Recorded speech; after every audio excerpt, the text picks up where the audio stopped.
button has now been pressed. You gotta wait for the normal YouTube thing where it's like, all right, we've realized you've hit the button, and now we will set things up. Mm-hmm.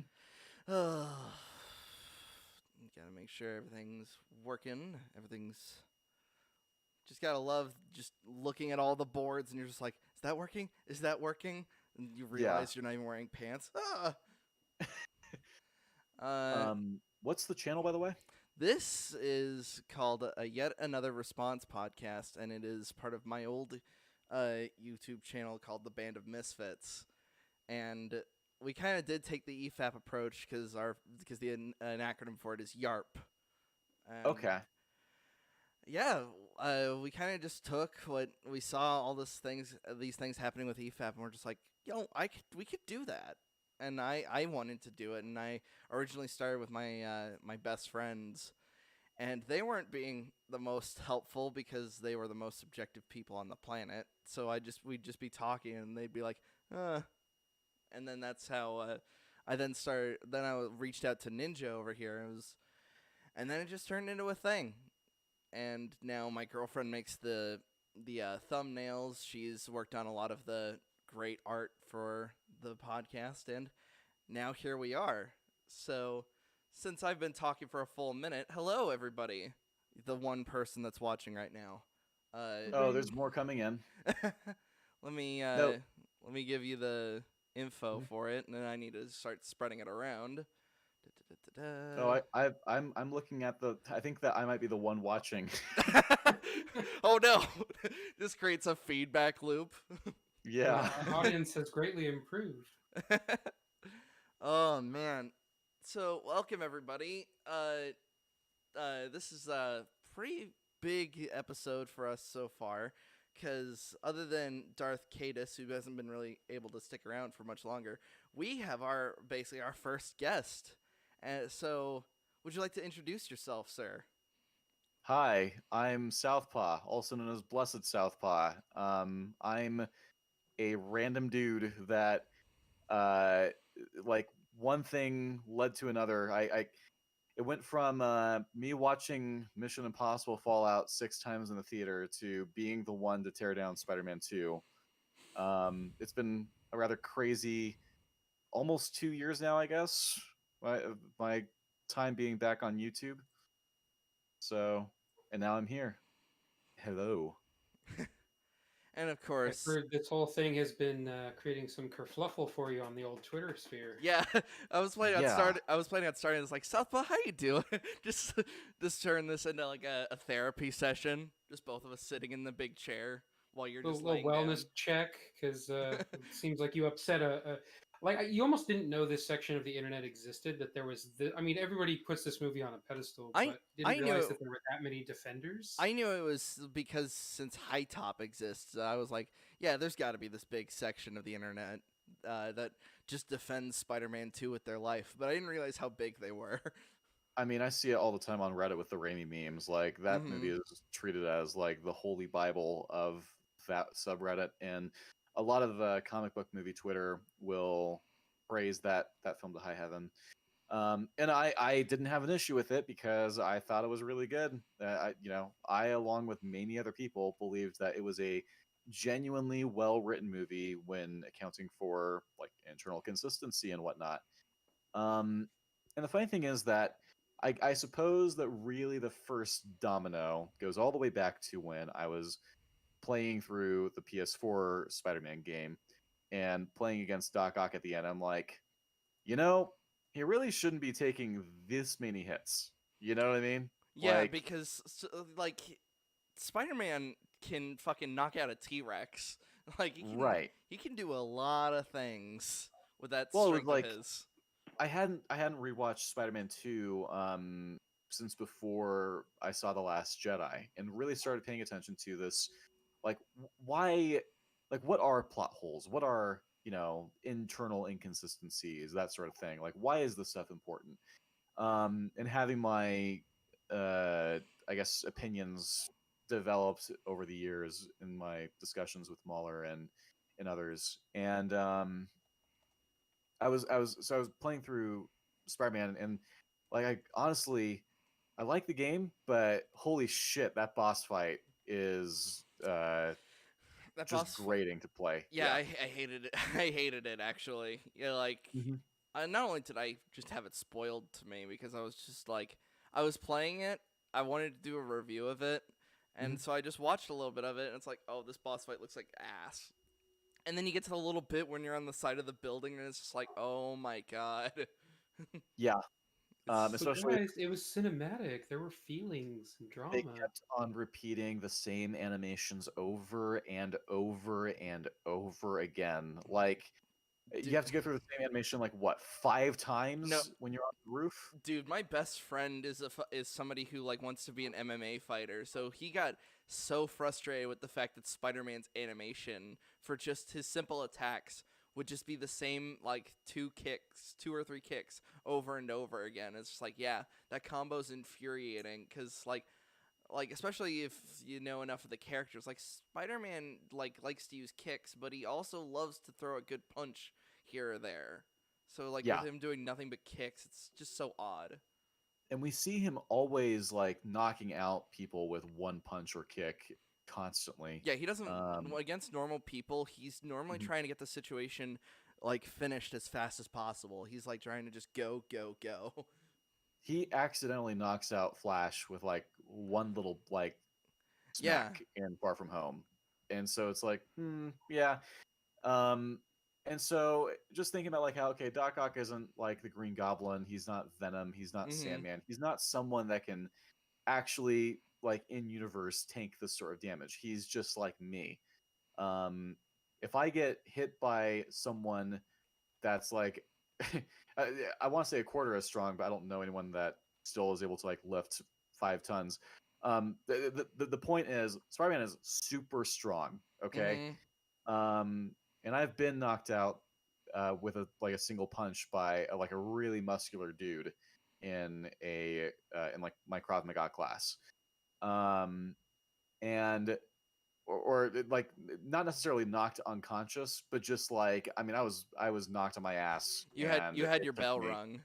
I had my bell rung exactly, and so seeing Doc Ock just taking hits straight to the face, and he's just shrugging them off like he's getting, I don't know, slapped around a little bit is like, are you kidding me? And so it's that kind of thing. I guess that when you have the experiences that I have with getting hit in the face like that, it just becomes impossible to not notice. And so I that was I guess the first little thing that I was thinking about. I was like, I wonder if Spider-Man 2 doesn't hold up this well.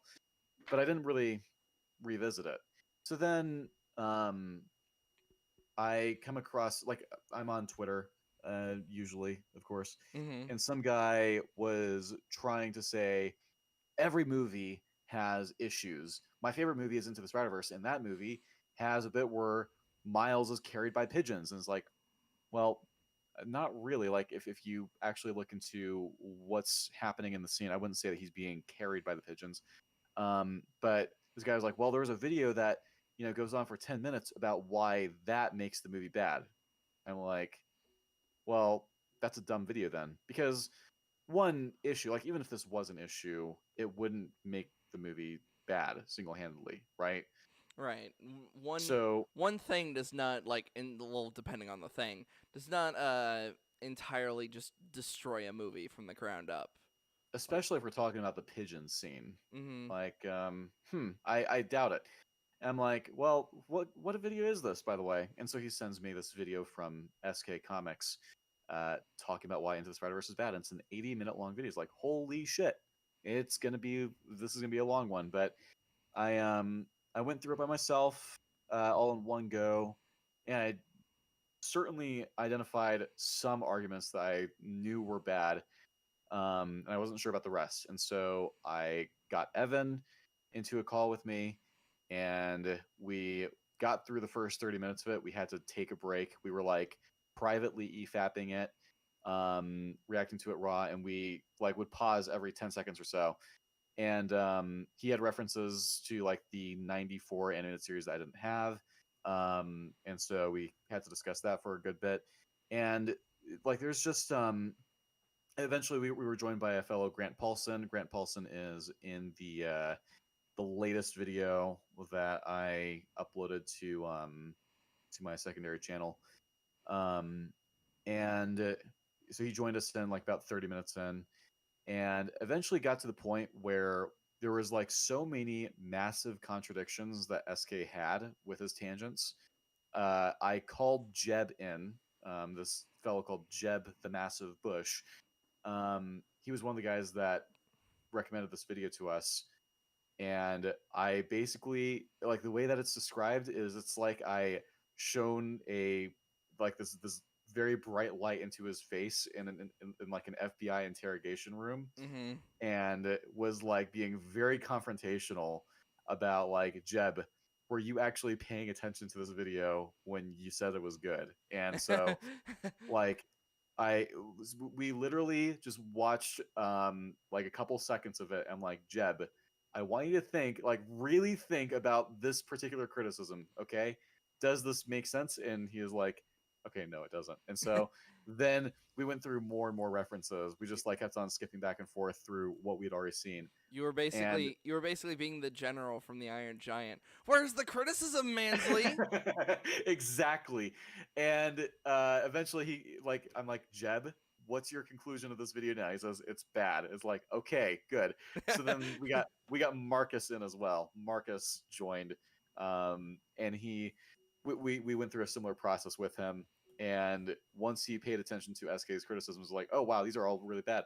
So, anyways, we spent weeks preparing to cover this thing on my podcast, Mm-hmm. literally weeks. And it was me, Grant, Evan, Marcus, Jeb, a fellow called Paragon Points. Believe that was like the main crew. And we just like we poured through this video multiple times. Watched Into the Spider-Verse multiple times. Um, just so that we could have like a clear memory of what actually happens in that film, to see if it actually accounts for these particular criticisms that he Mm-hmm. had. And sure enough, like the vast majority of them, like all but almost, like I want to say that there was one that might be valid, but even SK is now conceding on it. So it's like, hmm. Um, but yeah, then the rest is like obvious bullshit. And I can't even go into detail about it just because I want you to simply just enjoy the experience of us Oh, going through it for 12 hours. We it 12 was so hours, so short. yeah. And well, so Buzzax, do you know who Buzzax I is? do not. Oh, he's my other co-host. It's like it's me, Evan, and Buzzax. We're the trio, the South podcast trio. All right. And we like Spider-Verse is one of his favorite movies. And so, but I told him, okay, Buzzax, whatever you do, you cannot watch this video before we cover it. You're going to go in blind. So he was the one person. Well, Appa Ben was also there for a short period of time, and he went in blind. And so, but honestly, hearing his reaction to this video, it just like this descent into insanity, is some like top tier entertainment. But anyways, so while I'm going through this whole thing, this process of like trying to figure out, okay, so does Spider-Verse actually hold up? Sure enough, it does. And there was a thing that SK would do. I guess I'll go ahead and give this away. He would keep on going, but remember, guys, this is the best Spider-Man movie, in a very sarcastic way. And Oh, every time he did that, he would cut to J. Jonah Jameson doing his infamous laugh, yeah. his Like Weasel laugh. you're serious? Yeah, that one. And so he like the delivery was pretty bad. The audio was bad. Then he was being smug about this movie being Spider Verse being bad, and I guess Spider Man 2 is supposed to be better, is what he was trying to imply. Which surely enough he believed at the time. Um, but I'm like, okay, I want to see how Spider-Man 2 actually holds up. After I went through Spider-Verse, is like, okay, yeah, whatever issues I can try to come up with, I can be like easily smacked down. That film is tight. I mean, there's there's some contrivances, some Yeah, conveniences if there. if I had to think of moments in Spider-Verse that kind of confuse me, it's tiny little character moments like during the party and Peter B. Parker. I'm pretty sure the one that got his teeth all messed up when he joined. Yeah. So I thought it was a little weird how when he's talking to that universe's MJ and he's having a bit of his episode thinking about what he did to his MJ, I kept thinking, I was like, why wouldn't this Peter lift up his mask because he's having that much of a sort of episode that, like, it's just that those tiny moments where it's like, oh, this this probably comes from the fact I read too many comics, so I'm just like, Mm. isn't that how what this would do during that situation? I probably am going down my own rabbit hole. I What's read it as he knows that he's on a mission, that he is short on time. However, he does want to try to muster up some bravery to talk to a version of MJ. I right? suppose to prepare for him, seeing his version of MJ Yes. again.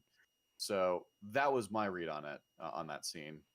Fair enough. Like, yeah, uh, I would need to rewatch it because from what I remember, I thought he was having like almost an emotional episode. So it's like, what would stop him from reaching for his mask? But if he wasn't as like hysteric as I thought he would be, then I'd be like, yeah, I'll concede. Then yeah, he wouldn't take off his mask. Well, I mean, Uh, who knows how it could have gone had Gwen not intervened? yes, I'm Because she pretty definitely sure. cut him Yeah, off. if Gwen hadn't intervened, I think yeah, he would have definitely ripped off his mask. Be like, MJ, it's me. It's like that's not your MJ though. I mean, possibly could have ripped off his mask. I don't know. I don't know how it would have played out. Right. That's the thing. Once a character does a thing, we don't know how it would have played out if the character didn't do the thing. So, Right. um, but yeah. So I watch just the bank scene. That was the first. I guess that was the next domino that fell. I'm like, oh my god, there's so much wrong with this scene. And then the tentacle blade popped out. Yeah, I'm we like, like ooh. a couple days ago, like no, this was yesterday. We Mhm. watched the Mauler reaction with you, like Mhm. watching the bank scene, and it's just like, oh, this is so much fucking broken with this scene. Like, Yeah.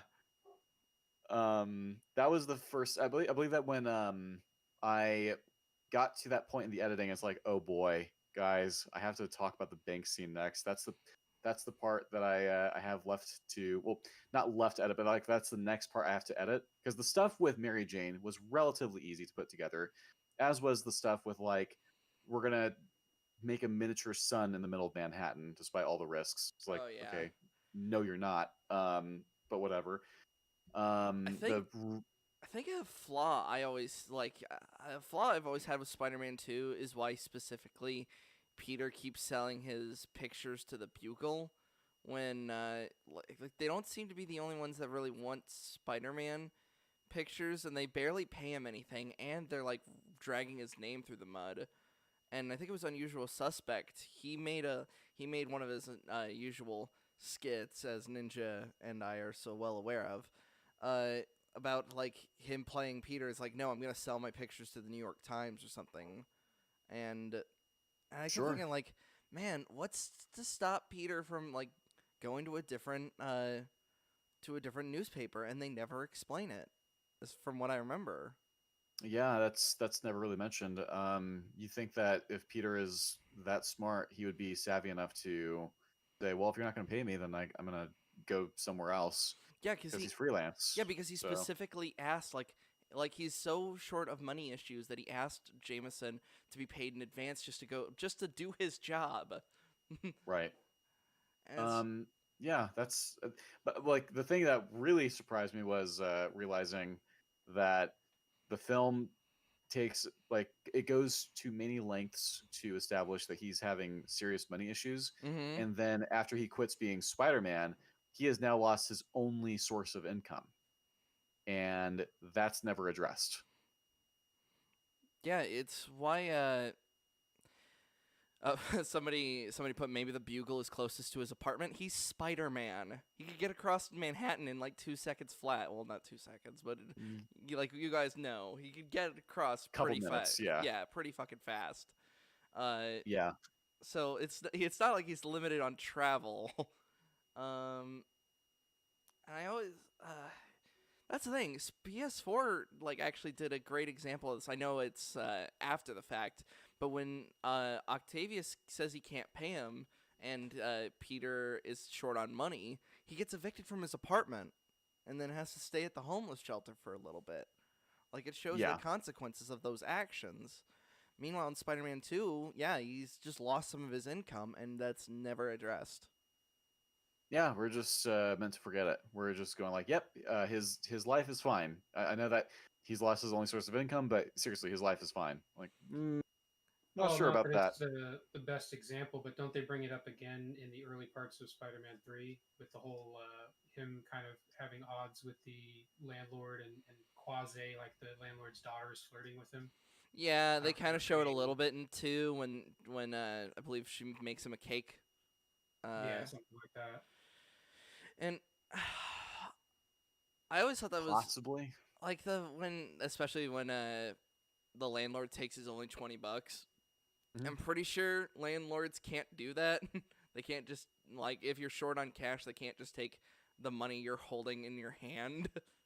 Yeah, probably they can't. I don't know. Like, there's more than just the rent that he would have to pay. He has to get Yeah, food, yeah, and rent, yeah, utilities, uh, parts for his bike, which got destroyed. Which you made a really good point about, like how MJ like gets on to him about not showing up to her play when it's like his bike got destroyed.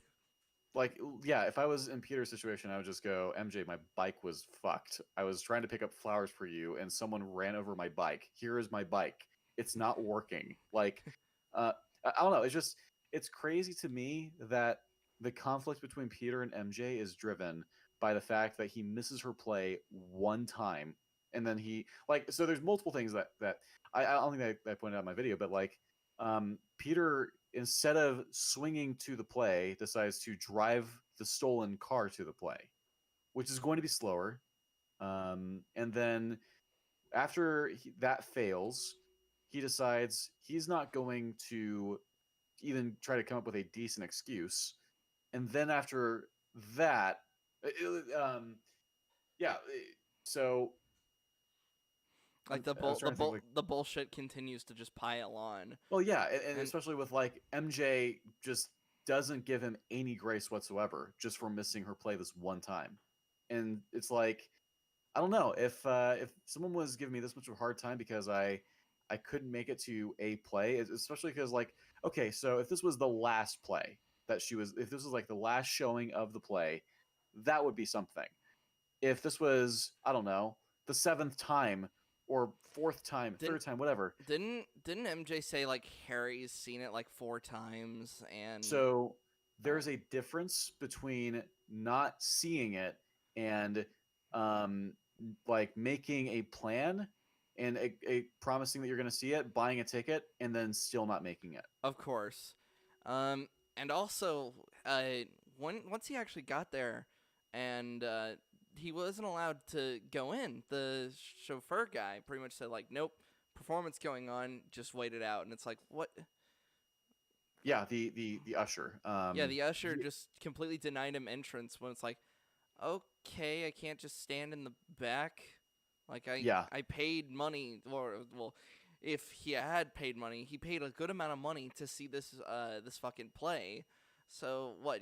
Are you gonna give him? If this was a paying customer, are you gonna give him his money back? Like this is a huge problem. yeah. We know that he's low on money, and we also know that he has a ticket to the play, and MJ did not buy it for him. Someone tried to argue that MJ bought it for him. Like that's not in the fucking film. Oh, was it? I thought MJ gave him the ticket. No, no, MJ did not give him the ticket. Like, because what happens in the backyard scene is he says, "I'm seeing your play Right. tomorrow," and she's like, "Really?" She's surprised. Okay. So he's already bought That's the ticket. that's right. That's right. So it's like he bought he bought a ticket with money that he doesn't have. That should be like I don't know. I feel like that should be something like thoughtful enough to show some gratitude to. Mhm. Um, but yeah. So that whole thing, it just the whole MJ stuff just sucks. And I'm sorry, but like once I once you realize that MJ is a toxic friend and just a really shitty person, and the whole conflict that like comes up between them is this contrived. It's like, oh god, this is really bad. And because we're talking about character stuff here, right? I feel Right. like you can have a fairly broken plot as long as the characters are still like likable, like worth watching. Um, Yeah, I it's think not good to have a broken plot, but still, I'm trying to think of like most people would probably point at like Iron Man 3 as like broken plot, but at least we got to see all like the interactions and stuff. I don't even though I'd be Hmm. even though I'd be like that's no excuse cuz I don't particularly like Iron Man 3. I mean, Uh I think that Iron Man 3 does a fucking terrible job with the characters myself, yeah, but well that's because Shane Black for some reason wanted to turn Iron Man's PTSD into a fucking joke. sure. Uh Well, Infinity War is very strong with the characters, but very weak in the plot. Yeah, actually, yeah, it pretty much is. I'm trying to, like, in like a split second, I'm trying to recall the entire movie. Yeah, it is pretty much. The Guardians need to stop Thanos here. Iron Man, and Spider-Man need to stop him here, and everybody else is at Wakanda. This is yeah, it is pretty. It is pretty light. So, um, but once you have a character who is just rotten and all the emotional stakes of the film rely on that character being likable, someone that we want to see the protagonist get with. Ugh, that's it's like just a knife through the heart of basically the biggest emotional payoffs of the film. And so you're like, shit, what else is bad here? Well, I mean, let's look at Doc Ock. I mean, I don't even know where to begin. Like the bank scene was bad enough, and I saw the tentacle blade, and the tentacle blade was that was like the next big issue, and I was arguing with a lot of people about it on Twitter for a while. I eventually made it like my Twitter cover photo because it's Mm-hmm. like this needs to remind you guys of what fucking hypocrites you are when you're talking about like objectivity or like consistency or plot armor. Because you're giving Spider-Man 2 a pass where it like really doesn't deserve one. Yeah, first it makes you just wonder why the hell does he even have that knife in the first place? Because it's like Yeah. these tentacles are basically supposed to help control that sun, hence why they're not magnetic and like it's why he put them there and like has the AI and all the tools in the first place. What would that spike even do? What are you gonna stab the sun in case like Well, I have a there was a guy in the comments that tried to say, yeah, he can try to get sun stuff. It was sun like the sun sun stuff. Like sun's the last time so I that checked, the sun is not a solid thing except for possibly at the core. It is just a big explosion contained within its own magnetic field. So, no, apparently you like liquefy parts of the sun and put it in like a vial or something. I don't what? fucking know. What, It's what the fuck? yeah. Again, Spider-Man 2 Defenders are very special. That's all I'm gonna say. Um, and which is why I've gotten just so tired of talking about this movie. And well, especially with like the people defending it. Um, and the more and more that I've dealt with Defenders, it's like the less I like the film, which is not fair to the film itself because what's causing me to not like it isn't related to what's actually in the film, I mean, but it's just sort of association of memory and whatnot. I mean, actually, the thing is like that's kind of just how growing up works. You sometimes see the things you like, and you realize they weren't as perfect as you thought they were. Uh, Yeah. like we're kind of just we like over the past couple days we watched Batman Begins and The Dark Knight, Hmm. and we kind of came across like the thing that you said for MJ. We kind of realized that about Rachel. Hmm. Rachel, especially in Batman Begins, is kind of a bit of a cunt.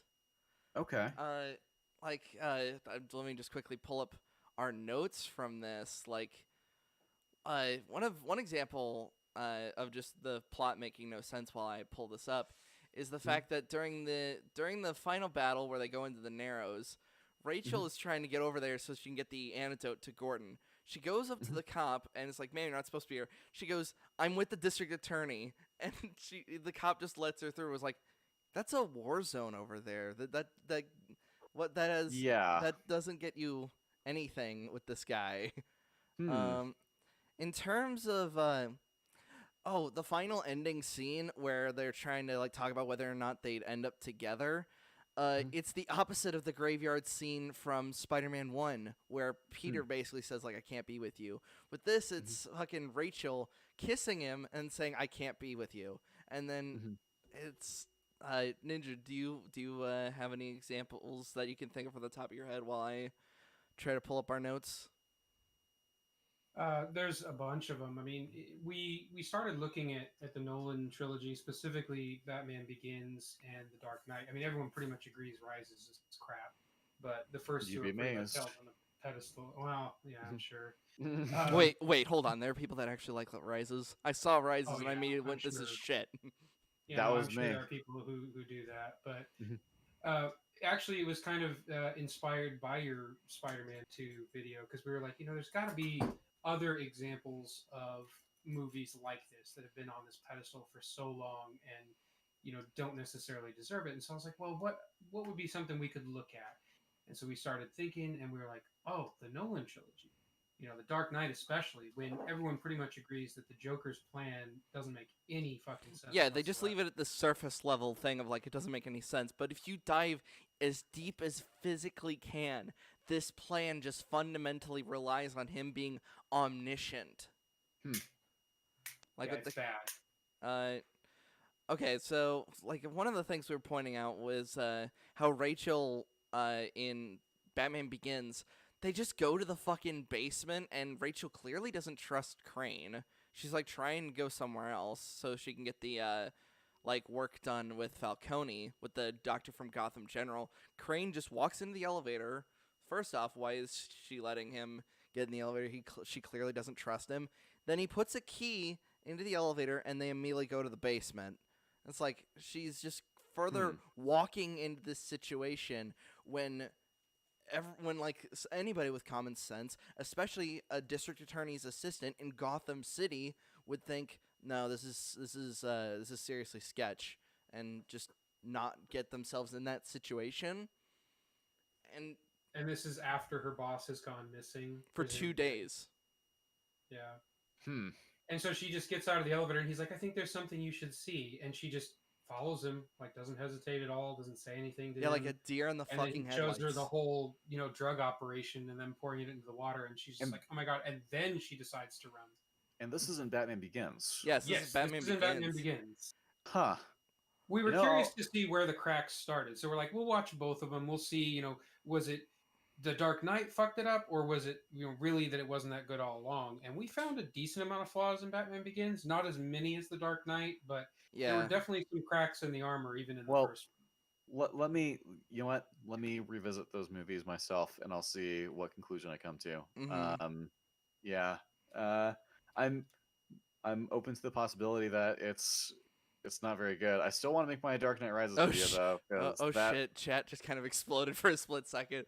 Uh, Batman's a simp? Question mark. Oh, he kind of is. His whole point as to, uh, being with Rachel is like make Gotham safe again so he can be with her. And even then, Yeah, their she treats. relationship doesn't make a lot of sense in the Nolan trilogy. I mean, the whole actress swap aside, you just don't really buy it. Like, So, I, why I does Bruce care about her specifically? We don't know. She kind of treats him like a total asshole in the first movie, and then in the second movie, she's like this weird flip flop back and forth. Like, oh, I love you and I want to be with you, but I'm with Harvey, but I'm not with Harvey, but I'll cheat on Harvey, but I'm not there for you. And then finally, it ends with that letter where she's like, "I'm choosing Harvey," but of course, Alfred ends up burning it anyway. Hmm. Okay. Well, I mean, I'll have to look into that. That would be very interesting to discover that. Ooh, is because here's the thing. I'll take your word for it for now. But then again, I mean, uh, maybe there's the slight chance that you guys have missed something. yeah, Oh, it's Um, possible, absolutely. I'll throw my hands up if I miss something.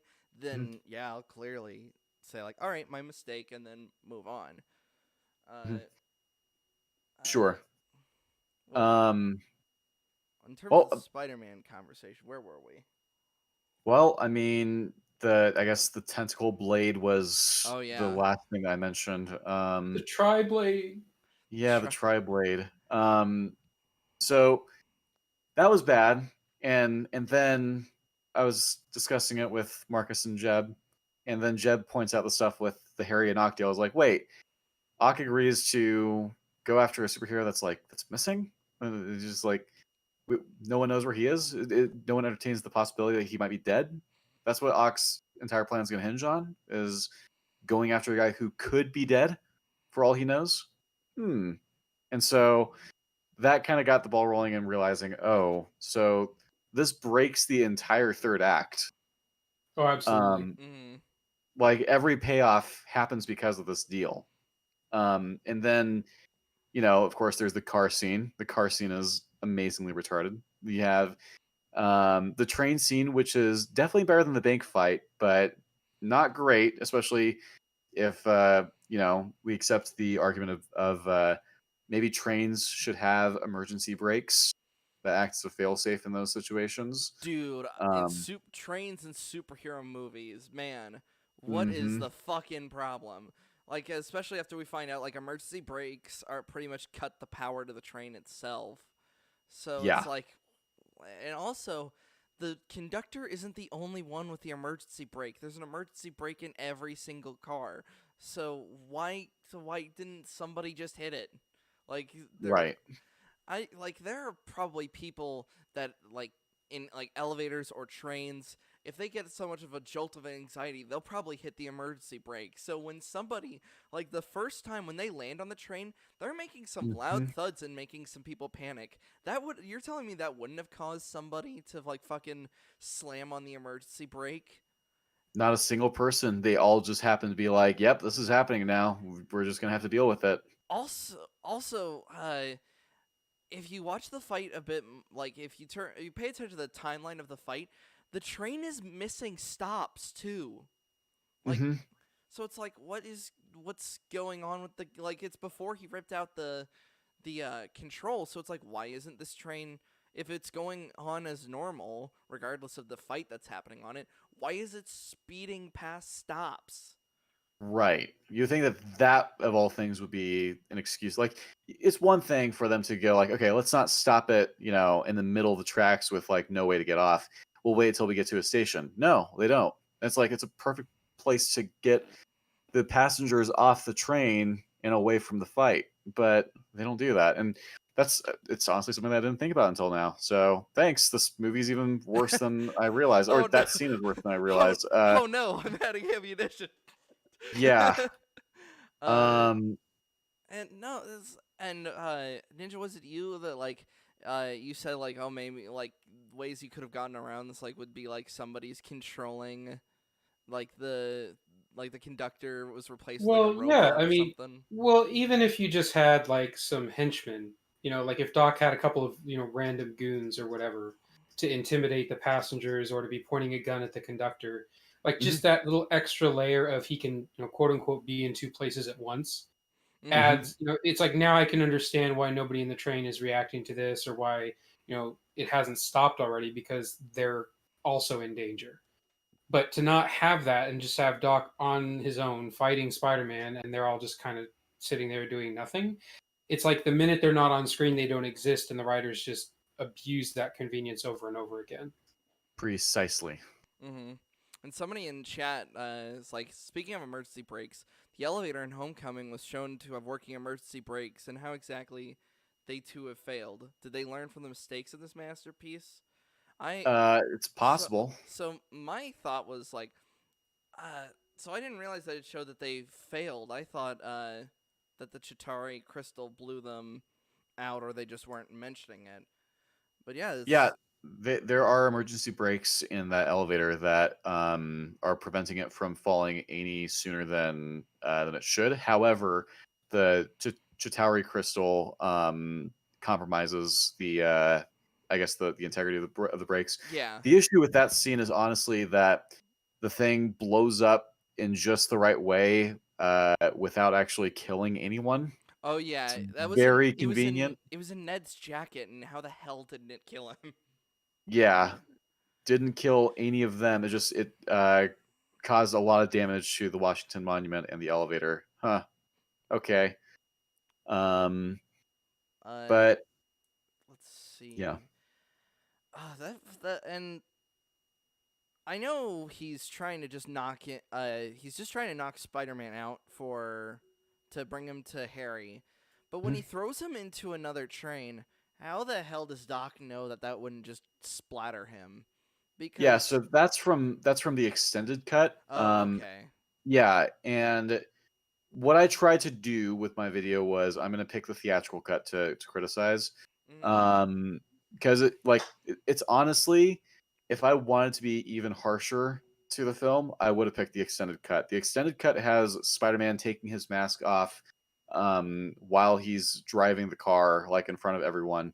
Um, that's what they show him doing. He's driving around in a convertible with the top down, and he's in a Spider-Man costume, but his mask is off. That's what happens in that cut of the film. There's more tisms in the bank fight scene and the train fight scene, and that includes, Ock intentionally holding him to get run over by a train, which is just like, yeah, the defense that people were trying to give me for why Ock doesn't use the tentacle blade in that scene is he needs Spider-Man alive. When I said that the tentacle blade breaks every fight between Spider-Man and Doc Ock, people were like, no, the train fight's still good. I'm like, okay, what's your argument? Well, he's trying to keep Spider-Man alive. Well, he fucking throws Spider-Man at that bridge. He even if we're to leave out the extended cut, right? What was Ock's plan exactly in ripping out the emergency brakes? He has to have the foresight to know that Spider-Man is going to stay behind, which is like fine. He's going to try to stop the train, but he's going to succeed in doing that without dying. Yeah. Like the Somebody just mentioned like how did he know he'd be strong enough to stop the train, but weak enough to pass out from it? Like yeah, that's yeah. That's a lot of guesswork that Spider-Man didn't just die if the train didn't stop. That he just went into the Hudson with all I his mean, he mask ready. just narrowly avoided that. So it's like, okay, there's a very strong chance that you could have killed him here. Mm-hmm. So the he needed him alive defense doesn't work. Like when I was talking about it with Shandy, I believe that he was alluding to the idea that he wanted to keep Spider-Man alive, but I went over it with Thought in a call before that debate started, Thought Theater, and we tried to go over every possible argument as to why he needs to keep him alive, and it's like, so that doesn't work because of X, Y, and Z. So we had the references fresh in our minds before Mm-hmm. the debate started, and we didn't even. Well, I don't know about Thought Theater. I didn't rewatch the film. I had notes. I just had a sequence of questions to ask with references from the film that I had written down right after reviewing the film. So it's like this is just as factual as rewatching the film, basically. Mm-hmm. Um, so, but yeah, that that scene is broken. Every fight scene in that movie sucks. I'm sorry. It's like when you have you have a shitty love interest and you have really shitty fight scenes, and then the deal doesn't make sense, and then Bach using up all the tritium at once makes no sense. It'd be Oh, like, yeah, I'm gonna let's go not ahead. let's not forget the fact that he just fucking throws the car. The throwing the Yes, car is like the second that was brought, I was like, oh my god, he was basically trying to kill Peter. yeah. What was his fucking plan? What if he went to that diner and he just sees a splattered Peter Parker and MJ just against the roof of that car as it's in the wall? What's his Well, it's next simple. fucking He's gonna wait. He's gonna wait right there and wait for Spider-Man to show up because he killed Peter Parker, and surely Spider-Man will show up if Peter Parker is dead. He's just gonna wait there, and the cops are not gonna show up before Spider-Man does. That's the plan. oh do you- Well, so I think this is one of the reasons why Doc Ock makes a much better villain in like the Sinister Six. yeah, Where because he's the he's the brains. mastermind. He's behind the scenes. He lets the superpowered goons, do most of the work. But for him to actually get in a fight with Spider-Man, yeah, it's not going to last long. Yeah, like I'm fine with them giving him a blade in his tentacle. I think that, or tentacles, there's at least two, possibly four. There's at least two. Yeah, We know of two. the way that I figured it was while I was looking at the scene, the ones with the blades seem to be kind of colored different. They have the little brownish tint to their outlines as opposed to the black. They're the ones that would normally go. They're the ones on his lower back, if I remember correctly. One is a lower tentacle and one is an upper tentacle. Okay. I So just assumed they were like yeah. the Swiss Army blades, you know, like he's got like the little mini tentacle snakes that come out. Uh, He's got blades. I hated that. Yeah. The second that was pointed out to me, I was like, that's so fucking stupid. well, so someone tried to argue that that's what the tentacle blade is a part of, which is like No. the No. little mini claws are definitely different than the tentacle blade. What I assume is that there's two tentacles that have the blade, and then the other two have the little snaky thing, and then all the tentacles have miniature claws. Like that's okay. That's fine. They all have tweezers, and then two have the snaky thing, two have the blade. Okay, cool. So I'm just operating on the assumption that there's two tentacle blades. You can give Ock those tentacle blades. However, he needs to be using them constantly. And what that does is he's controlling space. And what I mean by that is like, you're keeping distance with your combatant. Because if you are in a fist fight with a guy and you pull out a knife, that's going to make a lot of space for you. Mm-hmm. And so what that'll result in is very different fight choreography, where it's more focused on Spidey avoiding getting stabbed by a tentacle. Like he's dealing with three other tentacles, and now there's one that he really needs to avoid, right? Like he needs to focus on this particular tentacle, and there's three others that are going after him. You could have fights choreographed like that. It could be really interesting, and he's unable to get a solid hit on Doc Ock as he's trying to do this, right? Yeah. However, that's yeah, not there. me and my like I said, me and my best friend, our whole thing uh was that we would just watch movie fight scenes and we break down how that would actually work because he was actually a fighter. So he'd say okay, that punch doesn't work or that kick doesn't work. And we would analyze when it comes to a fight scene, you're always analyzing the space that is between you and your opponent. You can't throw a punch if you're too close. That's when you throw an elbow. So you see all of these things. And it's the manipulation of the space from the difference between a good fight scene and a bad fight scene can be almost as clear as night and day. So if you were to introduce that blade, there's all that chaos. He's got to worry about the three ones, and then there's the additional one, which he super needs to avoid, almost at all cost. And it could make for some really interesting fight scenes, but they didn't do that. And so you have fight scenes where the villain has a tool that he could use to easily kill Spider-Man because of all the times that his tentacles smack Spider-Man or grab Spider-Man. It's like, oh, each time that he smacks or grabs Spider-Man, Spider-Man's dead. That's a point where he should be dead. And I mean, and you could probably argue, well, this tentacle that hits him or grabs him here, that's one without a blade. It's like, okay, I know for a fact that there's at least a couple of shots where it's a tentacle with a blade that grabs Spidey. So yeah, and it's like you just have this pile up of of occurrences of Spider-Man having plot armor. Then you have the fact that Doc Ock is also he's not just not only is he not using the blade to try to kill Spider-Man, he's not even using it to try to make space. And then the fact that he's able to tank so much damage, and suddenly I'm like, okay, what are these characters capable of exactly, and what are they trying to do?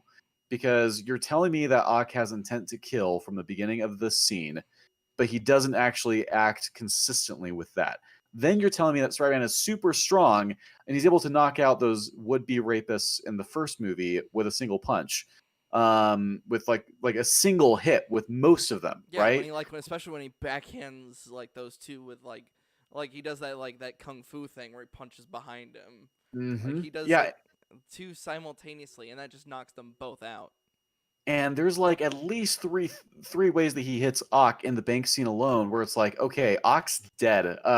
Getting your chest hit with a bag full of gold coins to the point where the gold coin, like the bag explodes. That would break so many fucking ribs. That would puncture a lung. That would do It, so many fucking things.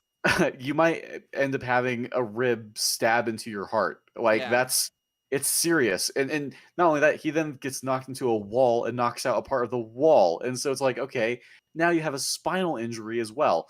Then okay, someone mentioned it's like, okay, the amount of force that you have to be like for that table to send Ock flying back 30 feet through a window, then through a junction box, and then into a car. Not only is he dead, his body is going to be mangled up, and so it's like it's something that you can like give an excuse to, and in like a cartoon where Toon Force is a thing. It's like how if you were to realistically look at like Home Alone, Harry and Marv would have been dead by so many of Kevin's traps. Absolutely. But because it's like comedy, like and Mm-hmm. it's just trying to show off all the unique traps. Of course, like the paint can doesn't immediately flatten somebody's face. Yes. But once you're taking that in a serious movie where the amount of damage is very important, no, Ock would have been dead by so many injuries. Well, then people try to tell me, oh, it's just a campy comic book movie. It's like, okay, the TASM movies are campy comic book movies too. What now? Yeah. Like you can give this because here's the thing: they try to praise this movie as if it's something serious, as if this is like, no, this is actual art that we're talking about here, right? Spider-Man 2, it's Kino, it's a masterpiece. Because of all the drama with the characters, like there's so much good drama with the characters. It's like, okay, Yeah, it's an so art then, film. right, it's an art film, but also it's cheesy, so you can't criticize it. Comic book Well, logic. I know Go ahead, Ninja. there's a lot of people that shit on it, but I think objectively, the Watchmen movie that everyone hates kind of did a better job than Spider-Man of showing like realistic damage and stakes, and people actually getting hurt, and you know what the powers would do to when you live in the same place as a god. Like how does that Yeah. affect your combat? And it makes me go back and appreciate those kind of films more. But people are like, "Oh, the Spider-Man 2, it's so great," and I'm like, Well, So comic book logic can only go so far because depending on the hero you're following, they still have to kind of follow their own rules. Such as like as much as we would give like, oh, Batman wouldn't be able to survive this. It's a comic book. It's like no. At the end of the day, Batman is still a mortal man. So it's like him being able to survive like being thrown through like 3 different walls. That would very much break something. yes. Also, like there are other ways that you can fix Doc Ock's durability. You can literally come up with some in-universe explanation for him being that durable. You can say that he also has the Goblin Serum. I guess, like, I don't know. Harry gives him a dosage of the Goblin Serum and sends him after Spider-Man. There you go. Like that's just a theoretical fix. Yeah, For this. Yeah, and I believe I don't remember who I was talking to. They were saying like, "Oh, maybe he just doesn't feel pain as much as everyone else." I'd be like, "Okay, so there's a difference between not being able to feel that pain and the damage still happening." Like so, Precisely. like Pain is a signal yeah, that's sent to your brain. yeah, it's like what was his name from The World Is Not Enough, the villain from there. He got shot in the head, and so like the doctor of MI6 is basically saying he'll be stronger and faster, and he feels no pain. And I thought like, okay, that kind of makes sense because since you can't feel the pain of like your arms like fucking like breaking every sinew and possible, then yeah, you could be like as strong as that. But that doesn't mean that you're not like breaking your arms, you're not like pulling muscles, and you're not getting punched in the face. You like well, yeah, it's a real world condition.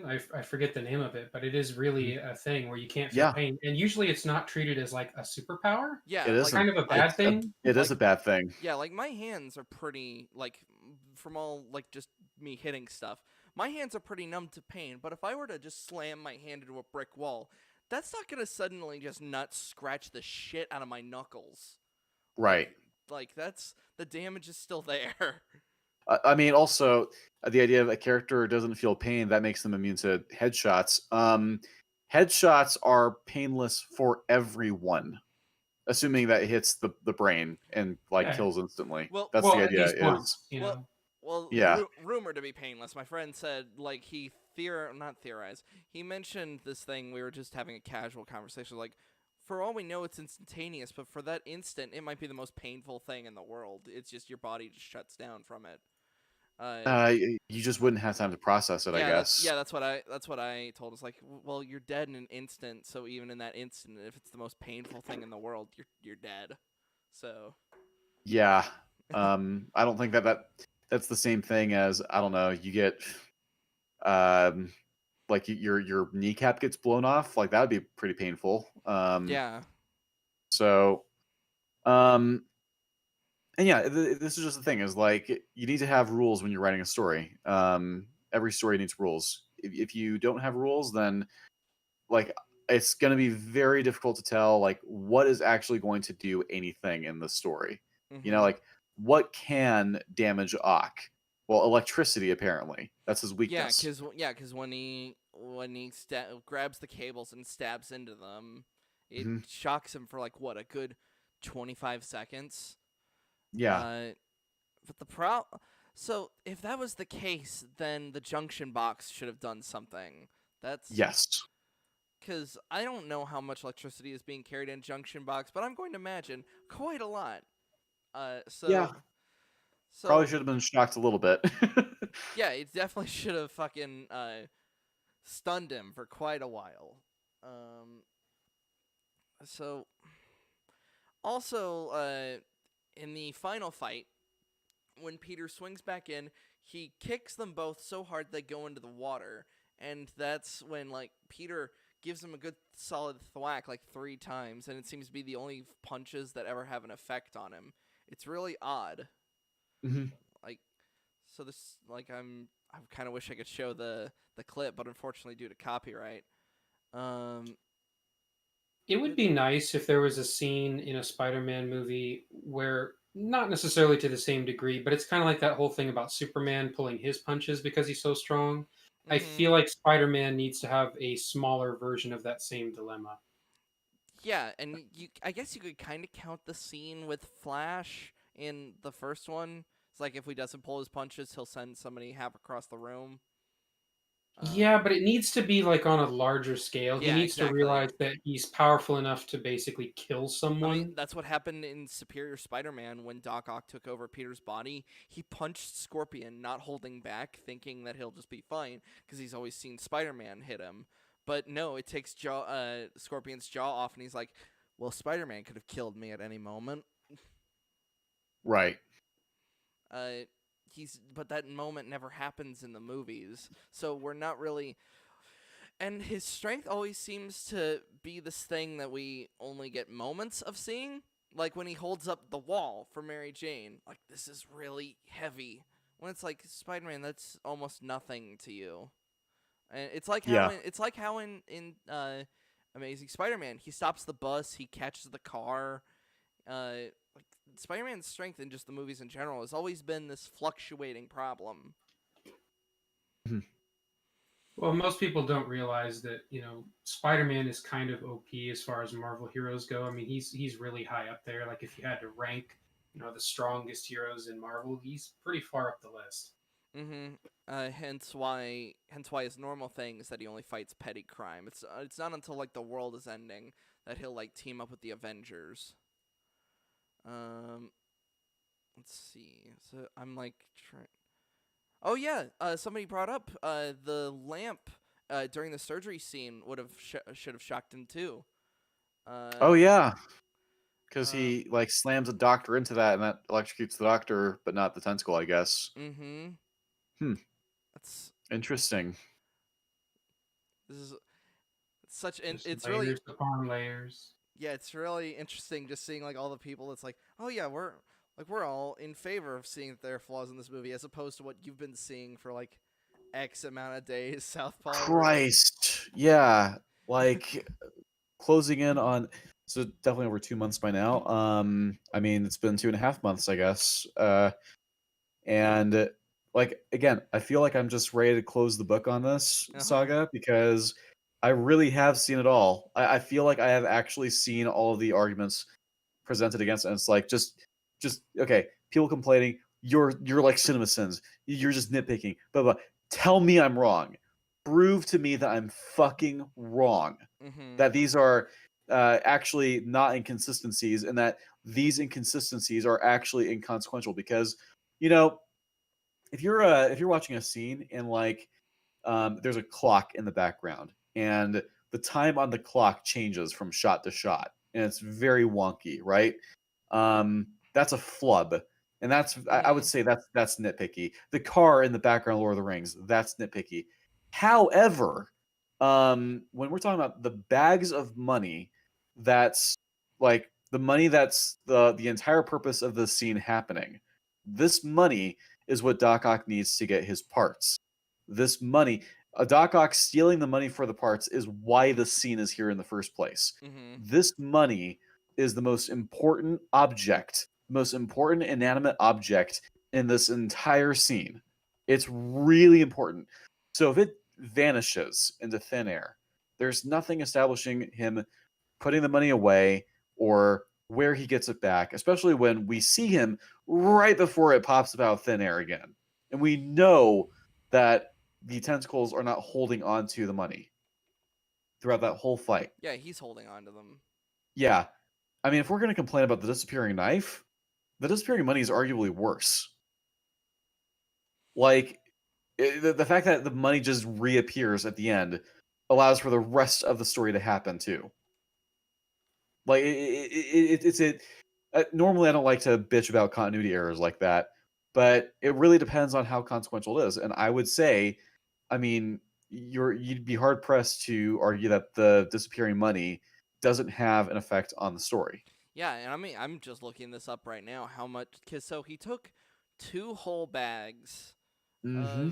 of gold coins, Well, and so what's funny so is people and will say it's not the gold coins; it's just cash. It's like, okay, well, I would say it's ambiguous. We only see him like visually putting the cash in there. However, the first things that he grabs are gold coins. mm-hmm.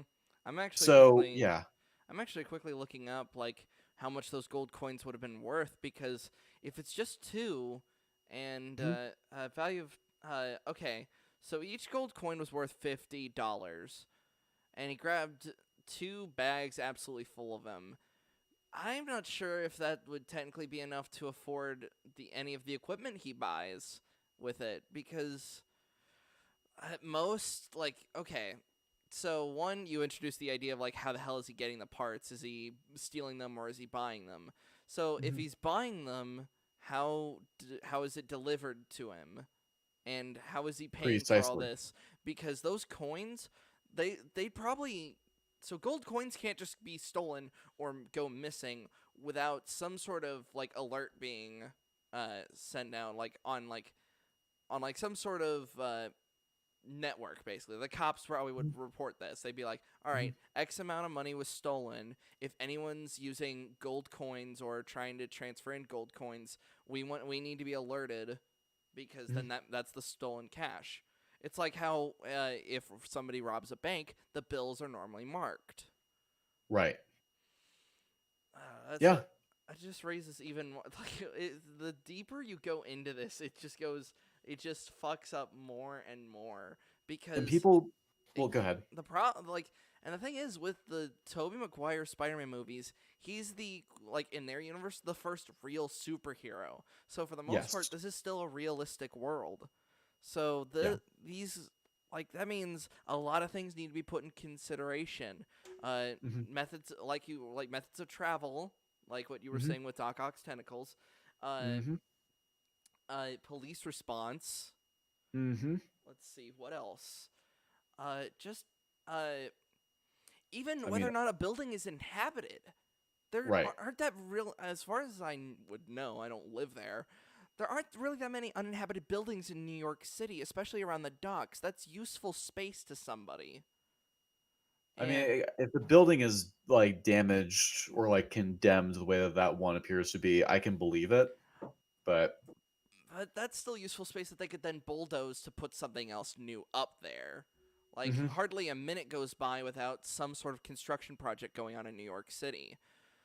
Hmm. So, and it plays fast and loose with time.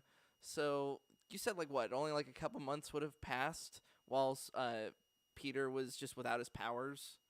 I'm Uh, trying. I'm trying to I I I remember. I don't even want to say a couple of months because that then opens up a new issue with the movie. You ready for this one? Right. Where does Doc Ock get his food? Oh my God. Yeah.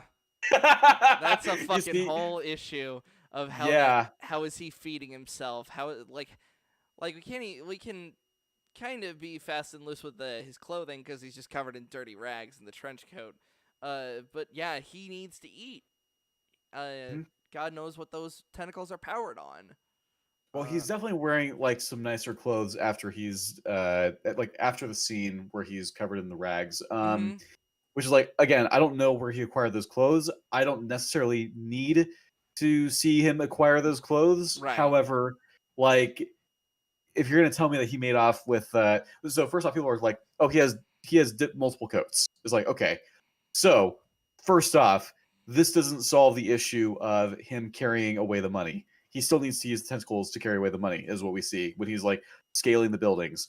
um and so he can carry those um like the bags of money with his regular hands.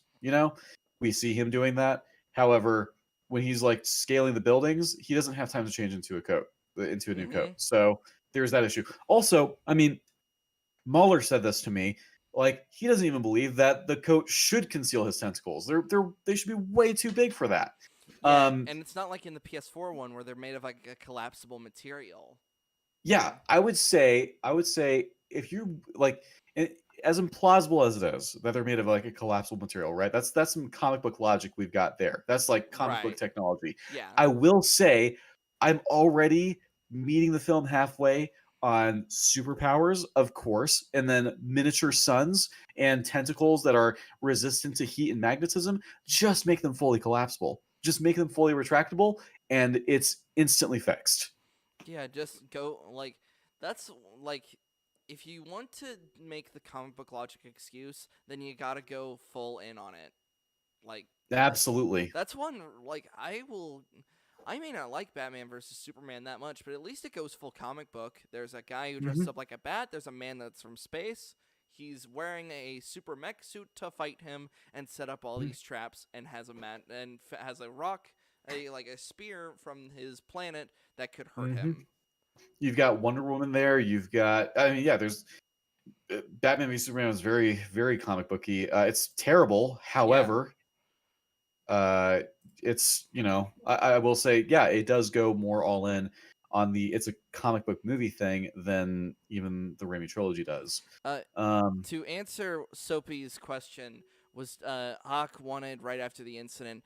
I'm pretty sure he would have been. He just escaped a hospital and murdered he all the killed. doctors.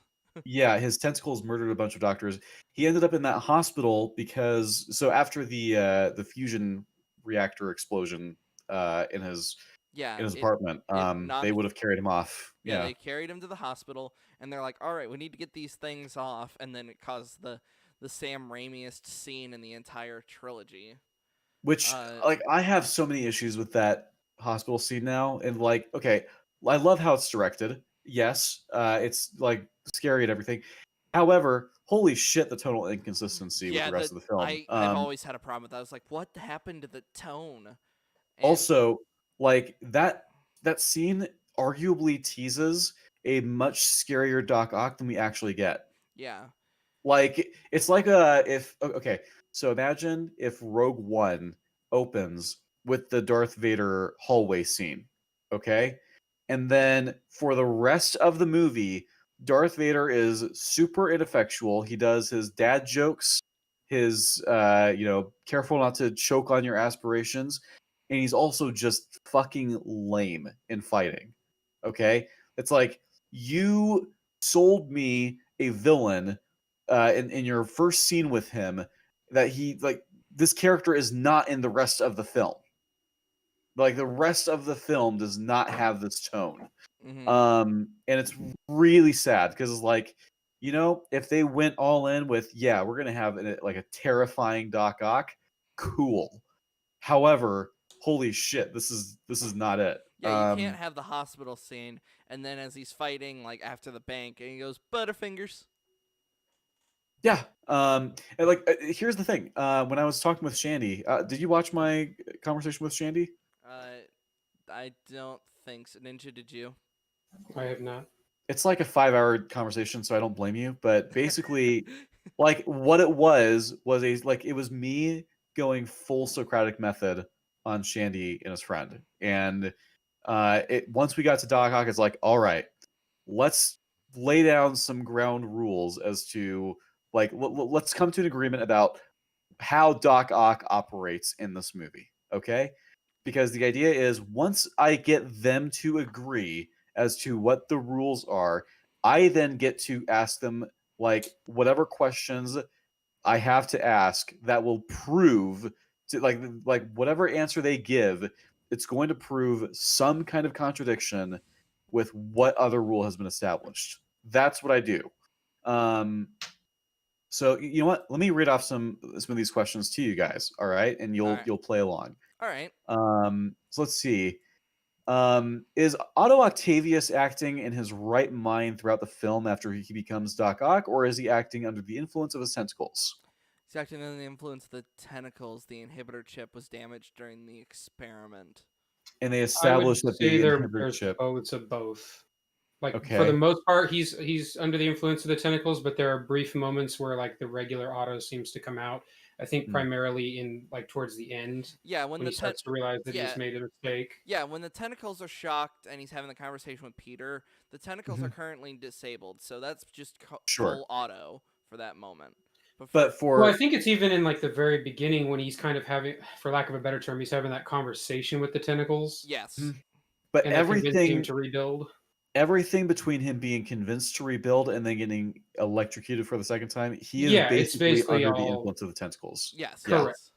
So that's functionally the same kind of answer that I'm looking for here. So then I go, well, how aggressive would you say his AI controlled tentacles are without the inhibitor chip? They're pretty. Well, based on the hospital scene, we should assume lethal.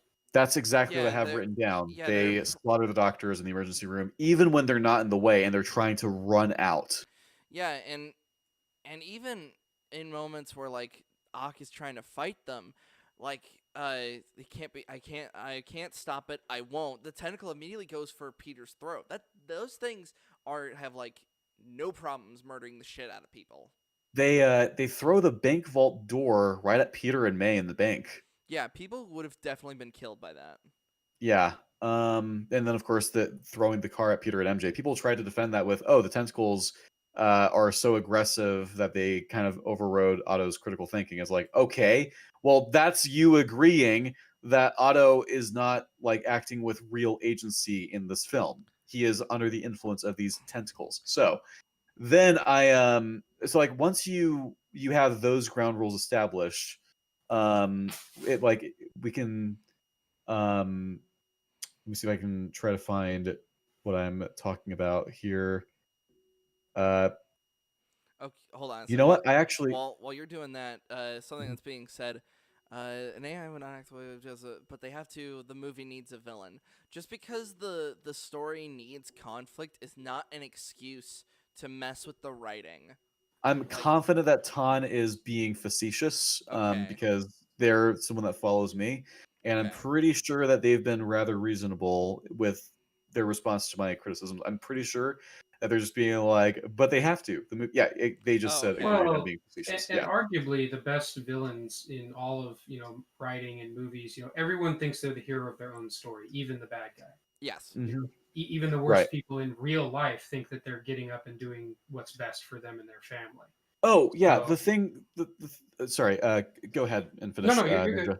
Okay, so the reason why I established this thing with the tentacles being aggressive and controlling Ak is that breaks. That's a part of the thing that breaks the deal scene with Harry. Is if he is not acting in his right mind and the tentacles are controlling him and the tentacles are very aggressive, whatever respect he has for Harry is going to be overrode by what the tentacles are going to be operating on, which is strict logic, which is we need the tritium. You have the tritium. Gimme, gimme, gimme. No, we're not going after a disappeared superhero for you. You're giving us the tritium now. That's Yeah, it could what have the been like tentacles would be Doc Ock thinking. doing the Hulk from the Avengers, just slapping Harry around the fucking penthouse. You know, like give us Mhm. the tritium, give us the tritium, give us the tritium. Yeah, Precisely. and as that scene, if it, like I recently rewatched that scene, Harry just cracks the second that he's even Yes. grabbed. He That's doesn't the even need to. second thing. He That's doesn't. the second thing that breaks it. Yeah, he doesn't even need to be dangled off the thing. The second he was grabbed, he was already screaming. So it's clear that Doc just needed the tentacles just needed to grab him and shake him around a bit. He didn't even need to dangle him off the building. It's certainly a viable option. And Yeah. it's like, why in the world would you like choose? Like Doc Ock chose to do this the hard way, which is retarded, I would say. So, yeah, like that's the reason why I asked those two questions.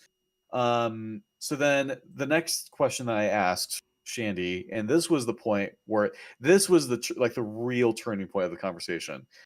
Because we spent a while talking about the tentacle blade. Then we we talked about MJ. I like they were convinced that I had a bunch of bullshit nitpicks. They were not expecting anything that I brought up to them.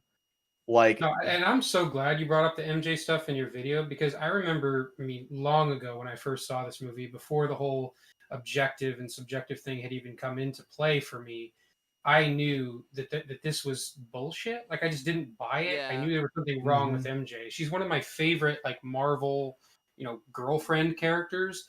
And so to mhm. see her represented like that just rubbed me the wrong way, even at a much younger age. I was like, this doesn't make sense. This is not MJ. And Yeah, and even as somebody who doesn't like MJ, I'm a Gwen fanboy to through and through. So so to just see what they were doing with her, and even as a kid, I paid attention to like how she touched her lips after Peter kissed her in the cemetery. I thought like, oh, that means that she's aware and that's gonna be pushing on that in the sequel, and then just completely just forgets about all that basically, and then everything with the astronaut and how Well, he vindictive wasn't she is. upside down. That's why she didn't make the Oh connection. God, that's that's such a weird scene. It's like, oh, maybe he's no. It wasn't to see if he was Spider-Man. That's a misconception that the community has made. It was just see if she felt the same feeling when kissing him. right. I'm trying to see what other things. Uh, okay, so I'm trying to find the. Okay, so MJ is also. I'm like fishing these out from a group DM, right? Just some Right. images here. So let me just quickly copy a couple links. Um, what other Would this be things? something I would be able to throw up on screen for the viewers? Yes. Okay. Yes, if I can quickly get. Okay, you know what? I just have two images, unfortunately. So I guess the first one would be. Oh wait, actually, hold on. I'm going to delete that. I'm going to post this one first. So, first off, in the cafeteria, she slips on a puddle. Peter catches her and catches all the food on her tray, which Right. is like, whoa, that's crazy. Yeah. The whoa, Um, great reflexes. yeah, nice little scene, and it's like, okay, that's crazy, but it's an isolated incident. It's like, sure, all right. What happens right after that? Well, a web shoots out of Peter's wrist. It's Oh a food right. tray. If you look in that photo, MJ is right there. She's sitting across from Flash. Hold on. Flash gets up, Let me and throw this on screen for everybody. Peter is walking away with the food tray attached to a web that's coming out of his wrist. Right. And it clearly shows people looking at it. Yeah. Yes. So it's not like you Um, can say nobody saw it. And that's what leads Flash to realize that Peter was the one who threw the tray of food onto him. right. Let me see if I can quickly from. Let's see. I think I saw your tweet about this. It was all the examples of all the things that Peter did in the first movie that would have led her to believe, like the flip he does, punching Flash Oh, across the. that's the next thing. So let me quickly go here. I've got visual references. So let's go with second image. So yeah, right after he's dragging the thing away with a web attached to his wrist, this happens. MJ is present there. She is in the pink top towards the far right part of the photo. Well, yeah, but clearly her view is blocked by the werewolf. She can't see that. Yeah, it's true. And then right after that happens, Peter punches Flash across the hallway. So she's witness. And everyone sees it. There's the puddle that catching her food and shit, then the web, and then the backflip, and then punching Flash with a force that only a person with super strength could do. Which, by the way, this should kill Flash. Well, yeah, Yes. and that's MJ right there under Yes, his Right. arm. Right. Oh wait, I have she's my right I there. have my cursor hidden. Hold on, I'll go through that. She appears to be like denim shorts, Right. or sorry, denim skirt and a pink top. That's her. Yes. So she's Capture there first. for all of this. She witnesses. So then also She's right Peter Peter calls out her name at the parade without Yeah. actually knowing what her Mary name is. Was like, Jane! yeah, and then he talks to her multiple times. She should realize, huh, you kind of sound like Peter Parker. Yeah, And then the kiss. He doesn't even change his voice. Who are you? You know who I am. I do? Yeah. Friendly neighborhood Spider-Man. And then he just jumps away. And then of course there's this, and it's like, yeah, she knows. I'm sorry. So it's like there's so much evidence that she should have for or clues for Peter being Spider-Man. Everyone present here, really. And she just doesn't fucking get it. So it's just what you have is it's like a sequel hook that's completely ignored. That's a problem in and of itself. You have the fact that okay, she's toxic in the second movie, which is bad to begin with, but she's not even that bad in the first movie from what I remember. So she gets her character assassinated. It's like, holy shit, we just have a God, she's such a mess in the second movie. So once I pointed that out to Shandy, once I was like, this is character assassination, him and his friend were like, so we were like expecting you to have really like minuscule type criticisms, like nitpicks basically. We weren't expecting like a pillar of the story to get knocked down here. So then we got onto the Doc Ock stuff. So but here's the thing. Once I got to this next question, the conversation was practically over. I said, how does Doc Ock evade the police throughout the film?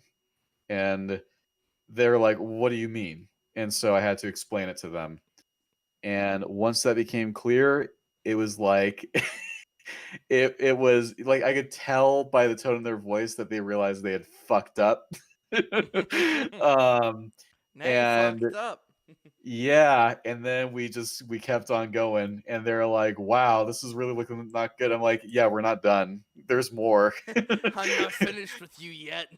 Well, Yeah. when he built those tentacles, he included like a Jurassic Park mode, for the extra tremors and stuff, and Oh yeah, also a stealth mode. he is a T-Rex sometimes, and he's a ninja other times. It's really something else. It's Um, you can even see the him being a ninja on the train fight when Peter's looking for him, when oh, he lands back on. It's like what the he hell?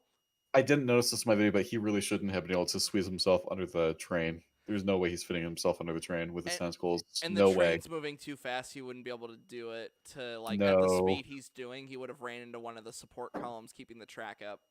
It's so much bullshit. I have more respect for people that love The Last Jedi and the throne room scene in The Last Jedi and Spider-Man 2 than I do people that hate The Last Jedi for the throne room and Dude, then praise Spider-Man 2. I have dude, I don't know if we did this on stream, but we watched somebody who is a professional theater fighter talk about the throne room and how it's such a great fight, and It's like because it focuses on the characters, and it's like, but it's still a shit fight, and also like, Mhm. if anything, because you have like a job related to this, you should be like furious with this scene.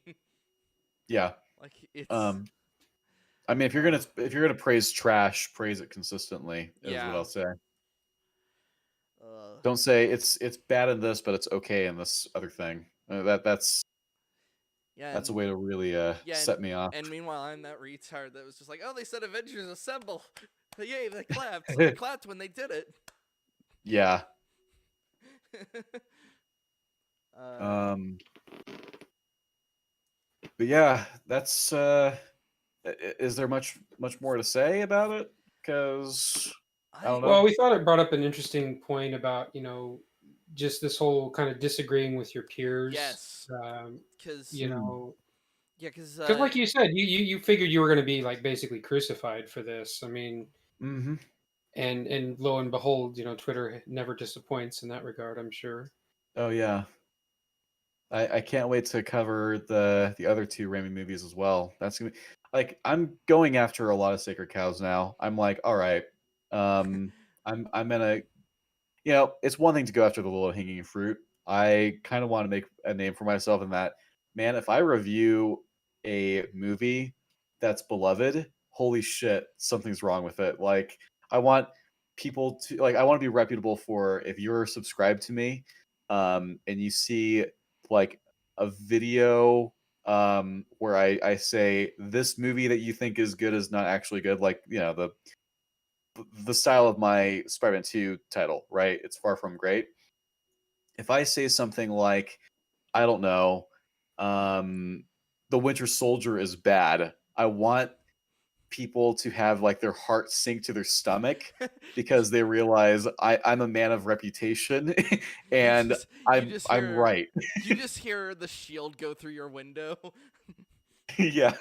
Or like Shazam. Shazam was really the first time that I did a video where I was going after a pretty popular and well-loved movie when and pointing out the issues with it. when it comes to DC films like Wonder Woman, Aquaman, and Shazam, people seriously need to get over the fact that just because it's fun, just because it's fun does not mean it's well written. Just because it's not BVS or Justice League where everything's so dark and depressing and so fucking like obviously bad, like that doesn't excuse Aquaman, which is poorly fucking written, Shazam, which I haven't even seen, but I would love to fucking go over that. Oh, absolutely. I mean, I've saw Cinema Wins talk about it, but we all know how cinema just pretend it's what you wanted.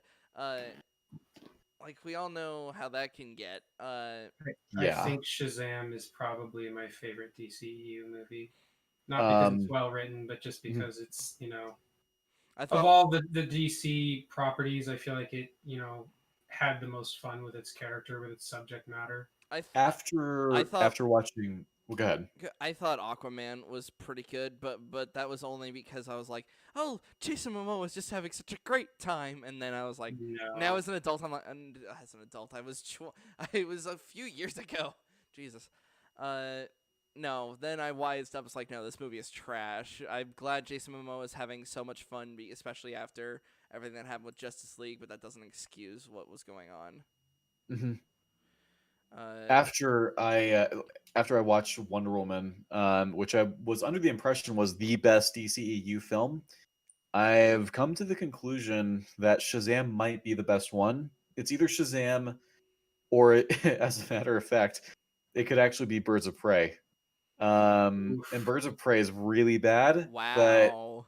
I think it might actually have better pacing and it might be more structurally sound than Wonder Woman is. Um, Yeah, I know many people hold that Wonder Woman argument. They've mhm, held that for a long time that it's been the best of the DC. And for a while there, I was kind of fine to agree. I mean, I liked Shazam more. I thought it was more fun than Wonder Woman, but mhm. I would have said objectively that Wonder Woman was the best one. No, no, no, Not no, that no. it's a high bar by any means, but For like a solid couple days, I thought Suicide Squad was a good movie. So Blech! yeah, No. that's what. Well, it's like I clapped when Bohemian Rhapsody played. I'm very. No. That's the The thing. soundtrack is fire. Everything else is I garbage. know Like, it tried to do the thing that Guardians of the Galaxy did, except underneath Guardians of the Galaxy is a good fucking movie. Like Um, just because Moon Age Daydream plays in Guardians of the Galaxy doesn't detract that they're having a well-hearted, a well written scene. Whereas Spirit in the Sky playing during Suicide Squad, I'm a hitman, not a firefighter, and it's just like yeah. oh god. Well, the yeah. whole weird thing where they introduce the characters like twice. I mean, There. I know you can say that's like an editing room error, but it's like you guys put the movie out like this, so You know, there are two lines in Suicide Squad that are just an absolute masterpiece. Okay, those two lines are, and that's Slipknot, the guy who can climb Oh my anything. god. That's the first one, and then the next one. You guys ready for this one? This is Kitana. This is Katana. She has my back. No, no. So me and one of my friends, we did this thing that was just called literal memes, where you would just say it'd be a line a character would say, and then he was like, when this is such and such, and then and then it's the picture like when this is a sparring program. This is a sparring program, allows us to simulate, and it was just like uh, I did one for that. I was like, when you're introducing your friend Katana, who has your back, and she can mhm. cut all of you down like mowing the lawn. Their sword can and that her sword Her can. sword traps the souls of her victims. And I it's just highly advise not getting killed by her. yeah, and then it just showed that entire fucking thing. Oh my god, that Like is as if you would highly advise getting killed by anyone, period. yeah. Like, oh, That's it's so good. that's how you can tell they just forgot about her. Yeah. Terrible. Yeah, so I would say, God, I can't wait to actually rewatch that because that might end up being my favorite DCEU movie, just in terms of how bad it is. Like the Room territory. Okay. Yeah, I can Um, laugh at Suicide Squad the same way I laugh at The Room, and I love like all the behind the scenes stuff about it. Like Jared Leto, like fucking became like the massive dickhead. They all mhm. like everybody in the cast got squad tattooed on them, and it's just like you guys invested a lot into this movie. Ugh. Yeah, they believed in this piece of shit. well, I'm sure they had fun, but I mean that doesn't make a good movie automatically. I'm a Right. I'm a anti-fun when it comes to to movies. Just like how a I lot of mean, people are anti, like how E.F.A.B is known for being anti-art.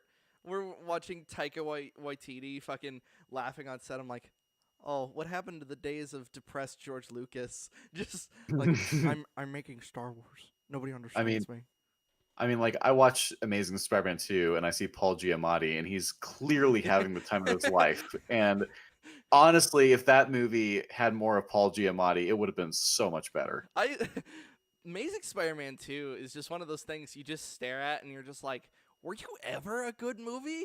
Like you Right. like it's just so, like it's almost the definition other than Last of Us 2, it's almost the definition of false advertising, especially with Mhm. the Rhino stuff. It's like, Yeah, or I don't know, like them saying, "Hey, you've been under surveillance by Oscar for a while." Like that's not in the film at all. uh-huh. But it's in the trailer, and it was a point of intrigue. Like, holy shit, what's gonna happen? And it's just not fucking there. Um, and here's the funny thing: the stuff with Spider-Man 2, the beauty of making that video is proving to everyone that's been acting so smug and high and mighty about, ha ha ha, you think you like TASM 2, you like Amazing Spider-Man 2, Spider-Man 2 is so much better. It's actually a good movie. And I got to put them all in their fucking place. Yeah. I mean, I cannot tell you when I saw how EFAP chat reacted to what I said, because it was a pre-recorded EFAP, Yeah. that TASM 2 debate. Once I saw what they said in response to me, I'm like, oh, you're calling me an idiot. You're saying this is a trash take, which I was expecting. I was ready for it. It's like, okay, like that honestly, like really fueled my motivation to get that video done as quickly as possible without sacrificing quality, because uh like and seeing how people on the Discord were reacting to it, and acting as though I'm like, I surely can't have strong arguments against it. Like, okay, I'm gonna fucking show you, because I had talked to at least, I want to say 7 different people and convinced all of them without fail. And I was like, okay, we're doing this. I'm making this video. It's coming. Um, and so making that video and putting the Raimi simps in their place was so satisfying, because the reality is, and people are not going to like this, but basically the only 2 good Spider-Man movies are Homecoming and Into the Spider-Verse. Okay. And yeah, the Raimi movies are not good. And so you only like them because you grew up with them, just like I did. Okay. Yeah. But we need to have a reality check here. And the sooner that people accept them for what they are and can go, okay, I love it regardless, but it is not well written. Like, they have to stop being put up on a pedestal with movies that deserve to be put up on that pedestal, Mm-hmm. because the writing clearly did not put in that much effort to making sense. Man, Um, I'm really gonna have to fucking rewatch Homecoming because like every time somebody brings up Homecoming, part of me just like flinches a little bit. I'm like, ugh. No, I um, think the big reason why Spider-Man 2 got such a pass, or got on that pedestal in the first place, was because of just the timing of when it came out. This was yeah, back when superhero movies were not really taken seriously. If it came out now, or even 5 years ago, no way. I don't know. I mean, I mean, like, if if let's if let's face if it. If so, in terms of how not Superman, in terms of how superhero movies were made, it's all shown with the times. We started with the Christopher Reeve Superman movies, which were all hopeful and bright. Then we went to Tim Burton's Batman, which showed the darkness. Mhm, Uh, then we went, and as we got into the 90s, we started to kind of show a mix of either the darkness or lighthearted. So Joel Schumacher's Batman versus things like Blade. And mhm, then we got into the introduction of the, like, more of a mix of the two with the first X-Men film, which is when it mhm, more hit into the mainstream of the modern generation. So us when we were growing up. Then we mhm, got Spider-Man, which introduced a lot more campiness. mhm, uh, then we had the camp overdose of Spider-Man 3, and then we mhm. went, and then in the other direction, we were also getting a taste of more darker things with Nolan's Batman. Batman With Begins and The yeah, Dark Knight. Yeah. yes, and then now that all this happened with Spider-Man, with the Amazing Spider-Man, which was depending on which one you think is worse, I think TASM 2 is worse than TASM 1.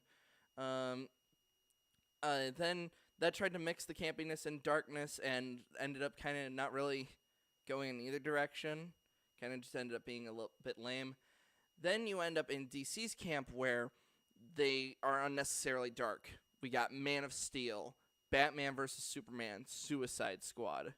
And Mhm, Marvel, we went more towards the lighthearted again. mhm, Ever since Iron Man and the Avengers and all that stuff, and it's created this divide of you either want these like super dark stories or you want campy schlock. right. And And the mhm, problem being is that you can do both. You really mhm, can. Spider-Man mhm, is actually one of the perfect examples of this. He's a character that no matter what the situation is going unfair, like that's going like on in his life, whether that be his girl problems, his money issues, the problems happening with his job, he's always like a shining beacon of light. Like mhm. he's always quipping. He's always has a smile on his face. Right. That's what separates him from Batman, basically. Mhm. Well, yeah. I'm a little biased. I always like the darker Spider-Man stories, like the Back in Black. Yeah, well, You that's know, yeah. He's got a Back in good. Black is good shit. He's Yeah. got yeah. My favorites, of course, being Brand New Day, where one of it is it's my favorite arc because it's Spider-Man finally kind of getting really rewarded for his hard work. It's when Mhm. he starts working at Horizon Labs, and Okay. he basically goes in for a job interview by complete accident because they're working on a reverse engineered vibranium. It ends up creating like this sonic reverberation that destroys almost the entire floor. He turns it Hmm. off, and a bunch of scientists start quizzing him, and he knows the answer because of his experience with Spider-Man, as Spider-Man. Hmm. And it lands in this job that pays in 10 figures per paycheck. Okay. So basically, like the whole comic was him being rewarded for his hard work and landing this big job, which also gave him the resources to fight the new Hobgoblin, which basically had this sonic laugh that disabled everyone around him. Right. And he had the resources to finally do what he wanted to do, and he did, and he earned it. I Um, well, I wanted to say, it was like the um, it was funny. Someone pointed out like, well, chat was acting the way that I was because I was defending a position that they considered indefensible, the idea of Amazing Spider-Man 2 actually being good, right? mm-hmm. Which is just, again, I was primed to believe that from like realizing that Spider-Man 2 is as bad as it is, okay? When you find out that Spider-Man 2 is a bad film, for the first time, you're realizing that your entire life is a lie. Yeah, Um, you really have to re-examine like all of your previous assumptions. and Mm-hmm. so I watched the TASM films with the Thought Theater, and the Thought Theater kept on pushing back on any criticism that I could raise, and I tried raising them as we watched them. And ultimately, I mean, when you're discussing something with someone and they counter whatever criticisms you have, and you can't come up with any new counters, it's like, okay, I guess I'm wrong here then. And so, because I don't then just go, oh well, this is still bad, but without actually um, having an argument as to why.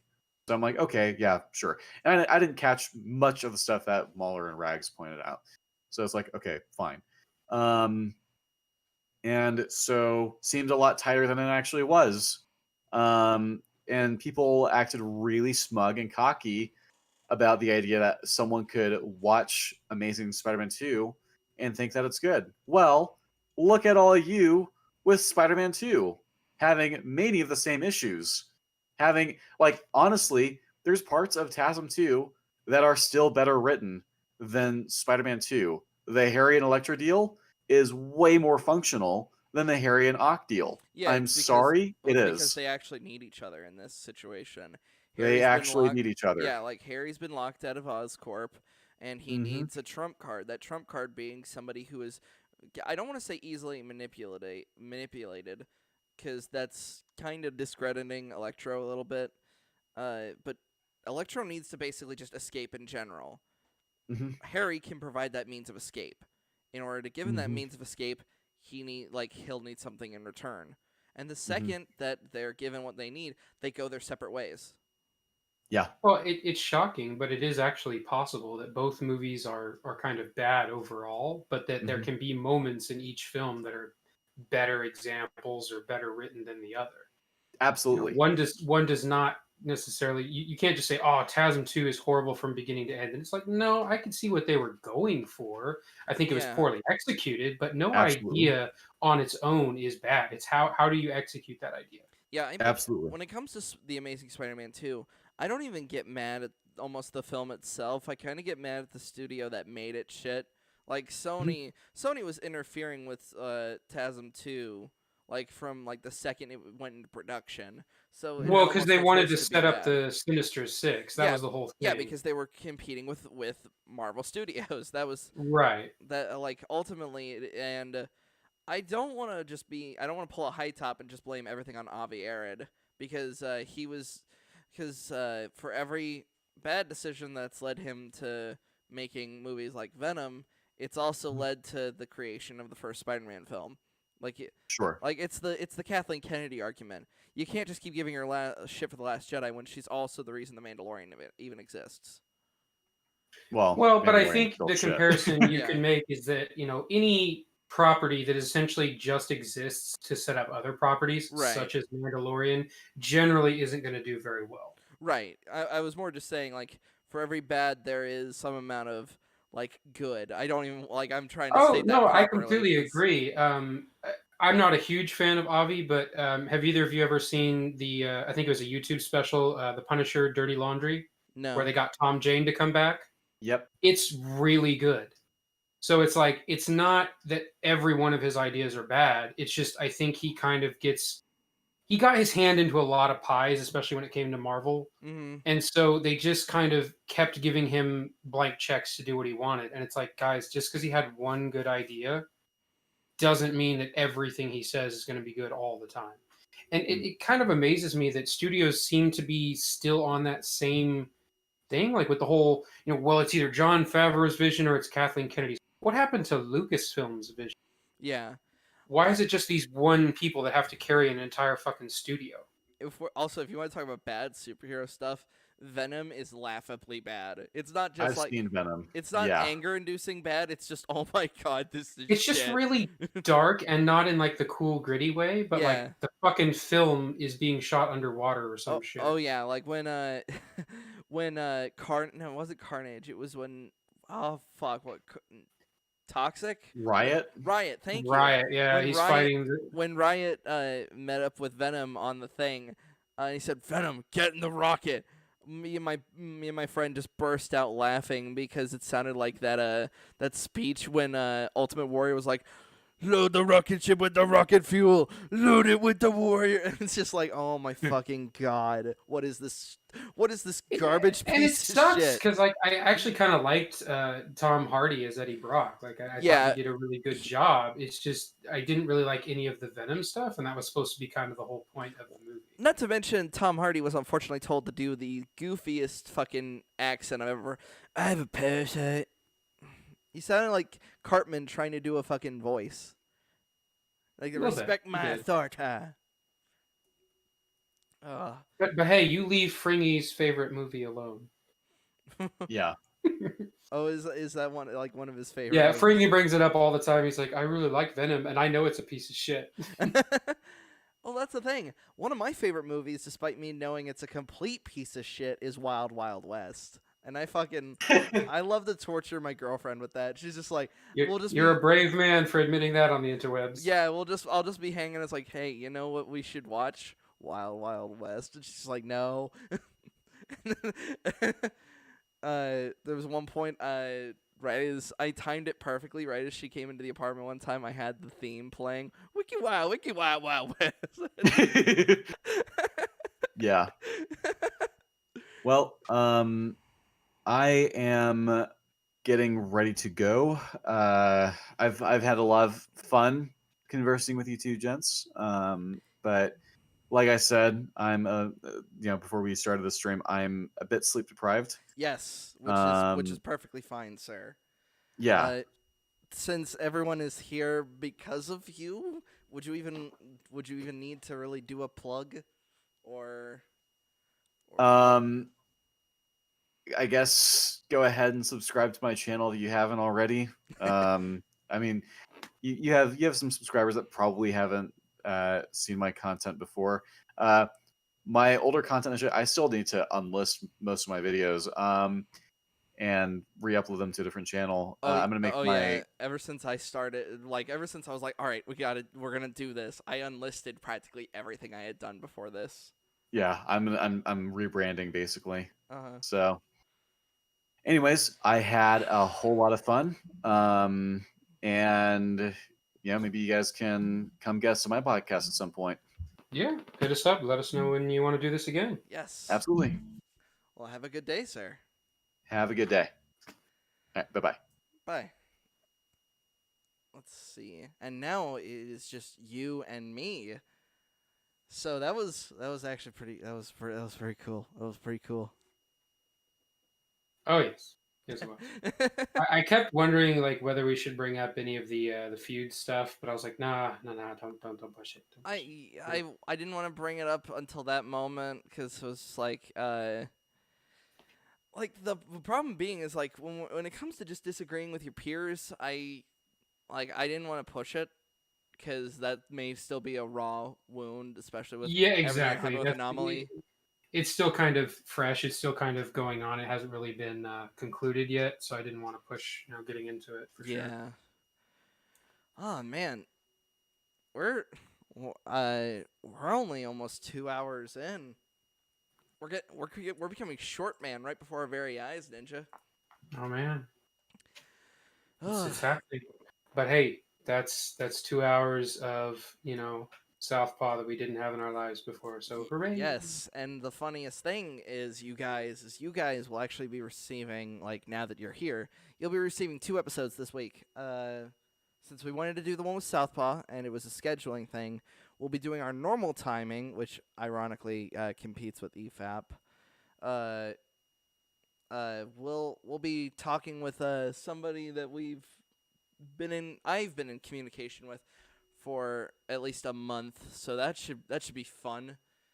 Yes, looking forward to that. So watch the EFAP, and then if you're still content hungry after that, come check out our stream. We're going to be interviewing the guy behind Abby is a Great Character, the Yeah. video. Yeah, and that's just gonna be fun. As I'm like shaking my head and like backing away from my keyboard. Yeah, that's gonna be fun. It's gonna be fun. It's gonna be great. No, I'm looking forward to it. We've made a lot of jokes. So he'll be like Jay. We'll convert him. That's the hope. We can convert him to our side and see if there's some room for improvement there. I'm still convinced that the concept is good. We just got to get him to see some of the error of his ways. So. Mm-hmm. Let's see. But if you haven't already, anyone who's still watching, anybody in the chat, you should go ahead and subscribe to our channel as well. All 10/11 of you. You should all check us out because we're still new to this, but we've been making constant improvements. We even redid one of our episodes. We redid the beginning that I made with my friends that I was talking with Southpaw about. This was fun. This was our first major guest. We're doing good. We're doing good. We're getting there. We're still small, but we've got the big dreams. We're gonna make it work. Should we call it a night, or should we watch something? Just to. Ooh, that's interesting. Let's. Does it? Do we have anything on tap? Do we have anything kind of in the pipeline that we've been wanting to watch? Let me take a look. I might have something in my watch later. Okay. Well, while you do that, I'm gonna go grab my next round of pain meds, and I'll be right back. All right. Oh, how is everybody? How you doing, chat? How you guys doing? Great talk. I'm kidding. It's like I know you guys can't speak back at this very moment. Let's see. What should we look at? The funniest thing is that my YouTube algorithm isn't as corrupted as everybody else's. So whenever I see something, I'm like, yeah, that's cool. That's awesome. How come I don't have anything bad? Let's see if good old Jim Sterling has said anything as of late. Let's see. We do. Oh, jeez. I hate it when you go on those home pages and there's a video that just plays almost immediately. It's annoying as somebody burps behind me. Hey, sweetie, do you want to join in on the stream? She just said no. Okay. All right. Let's see.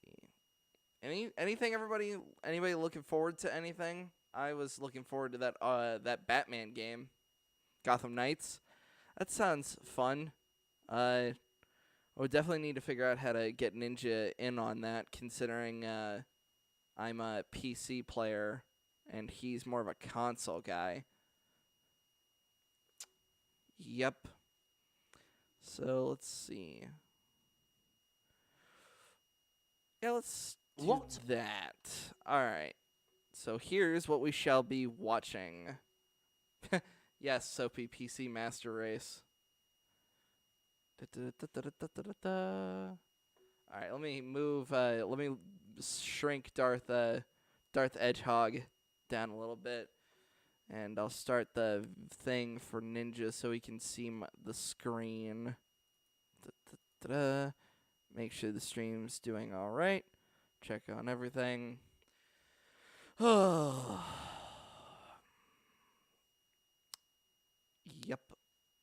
This normally be when I would throw like some song on. Like I used to throw the leak song when they'd just be talking about nonsense that I had no understanding about.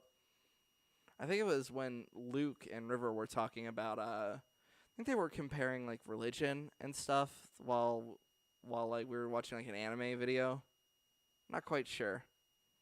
But that's what we talk about here. We're about we talk about the same things. We talk about objectivity and things, the writing of things like anime, video games, and how come you say no data? There we go. Excellent connection. YouTube. Constantly just fucking with me. Ninja, are you back yet? I can only talk with myself. Like, oh, jeez. Oh, jeez, Rick. I can only talk to myself for such a limited amount of time. Because I remember when I would used to try to do streaming, uh, like just like playing video games on my PS4 or something. It was and didn't have that much of a chat rate. You're kind of just talking to yourself and into an empty void, which it brought out about a major respect to those Let's Players. Because my God, I don't have the fucking the Weeb Awakens episode, Ton. That's me talking to my friends about this guy called Young Defiant, and he was going over a list of like the worst animes ever.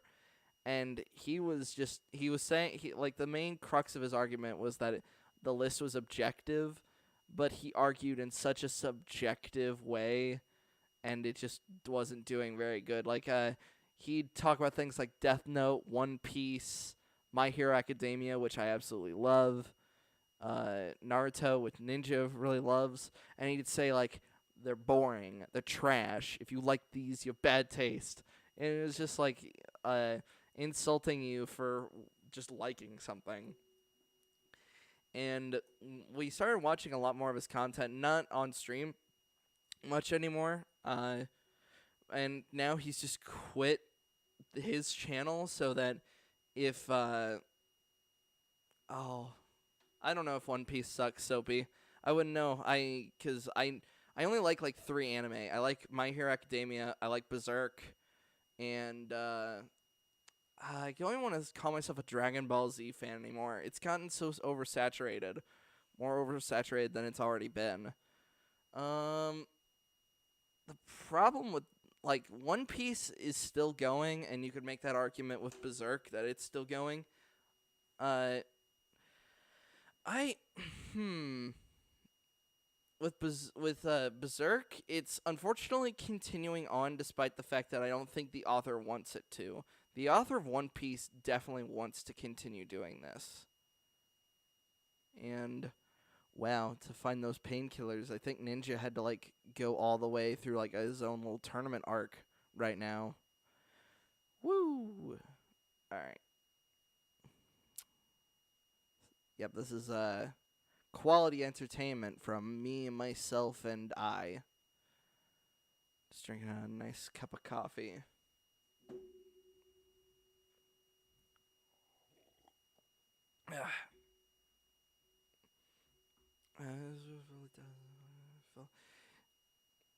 Yeah, I don't know which anime you're talking about, so mainly because I just talked about so many in like 2 seconds of time, because dealing with silence, gotta like fill every word with about 600, every second of silence with 600 words, or at least that's what the caffeine says. I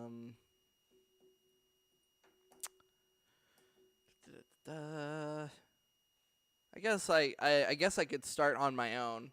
Actually, let's. Makes a game one of the shittiest games of the year.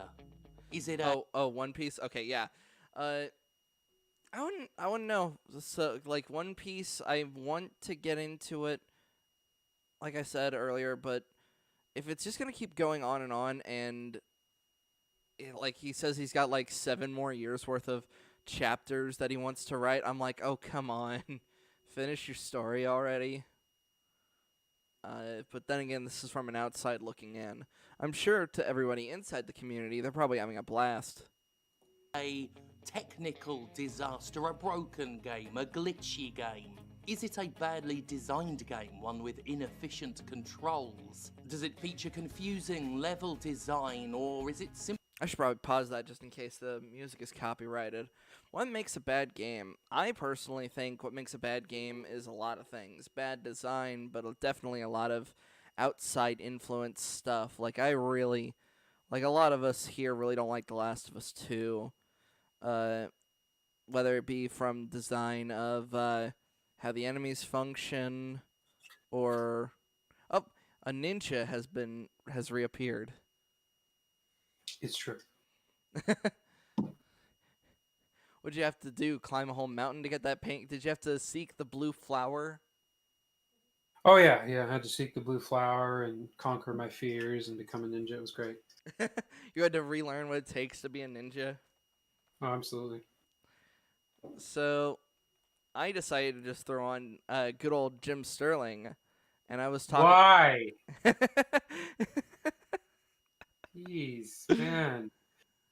It's always like Jim Sterling or Lily Orchard or somebody that's going to make us really mad. Because, well, that's just because it was a my algorithm hasn't been corrupted, and I didn't want to poke fun at Sawyer when he's not here. No, I agree with that. That would have been also a bad idea. Yeah, I couldn't think of anything, so I grabbed the nearest thing that I knew, which was Jim, and it's just top 10 shittiest games of 2020. I doubt we'll really get that angry at whatever he has to say. Somebody was asking about the Weeb Awakens. Oh, what about the Weeb Awakens? It was, what was it about? And I was talking about Young Defiant. Oh yes, that gem. Young Defiant, which I was going to try and bring up to Southpaw because I find it funny or ironic or whatever you want to call it that, he had this whole thing with SK Comics and he kind of converted SK to his side. Well, SK Comics did a video about Young Defiant and how his takes are absolute shit. Oh my god. So I was like, there's a thread. It's like poetry. It rhymes. It's all connected.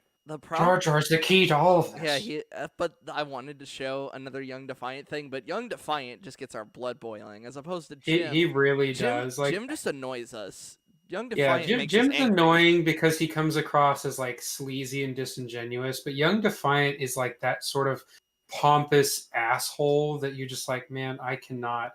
Like, I'm sure there are people who watch his content and genuinely get like a giggle out of it, but it just frustrates the fuck out of me.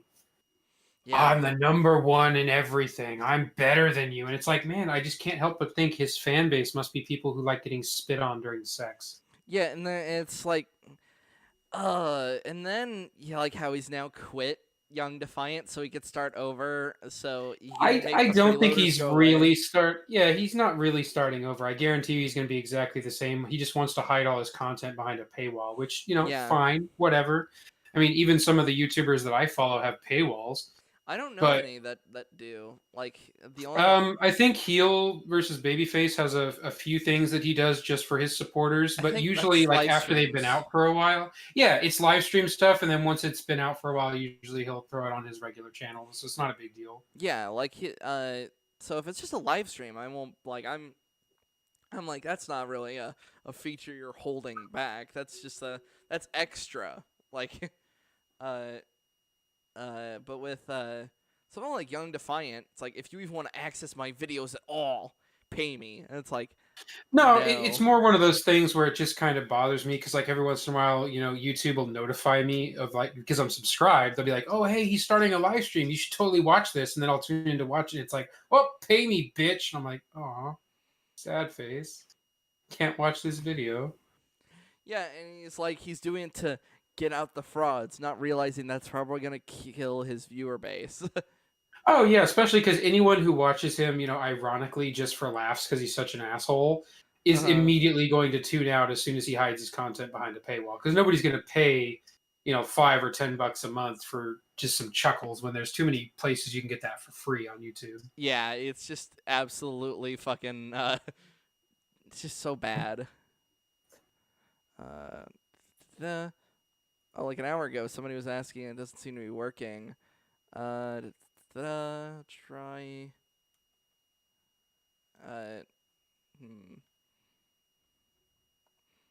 You might to look it up if it doesn't work. So, somebody tweeted that the link that Southpaw gave wasn't working. Oh, damn. Or check my link. Okay. Da-da-da. So he's talking about the shittiest games of 2020. Let's dive right in.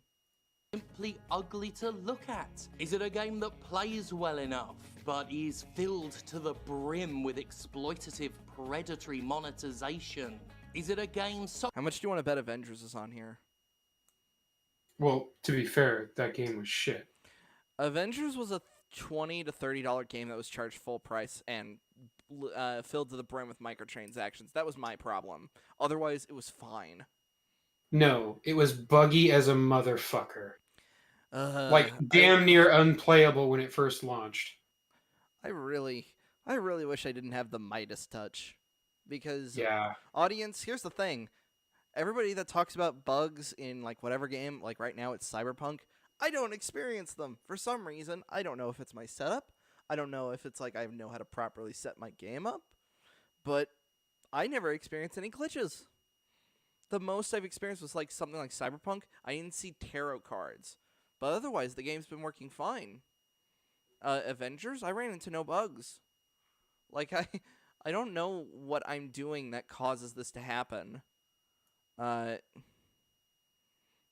wouldn't say it's a $5 game. Avengers, like, if you want to put it at, like, its lowest, like, yes, it'd be great if it was $5, but its max price would have to be, like, $20.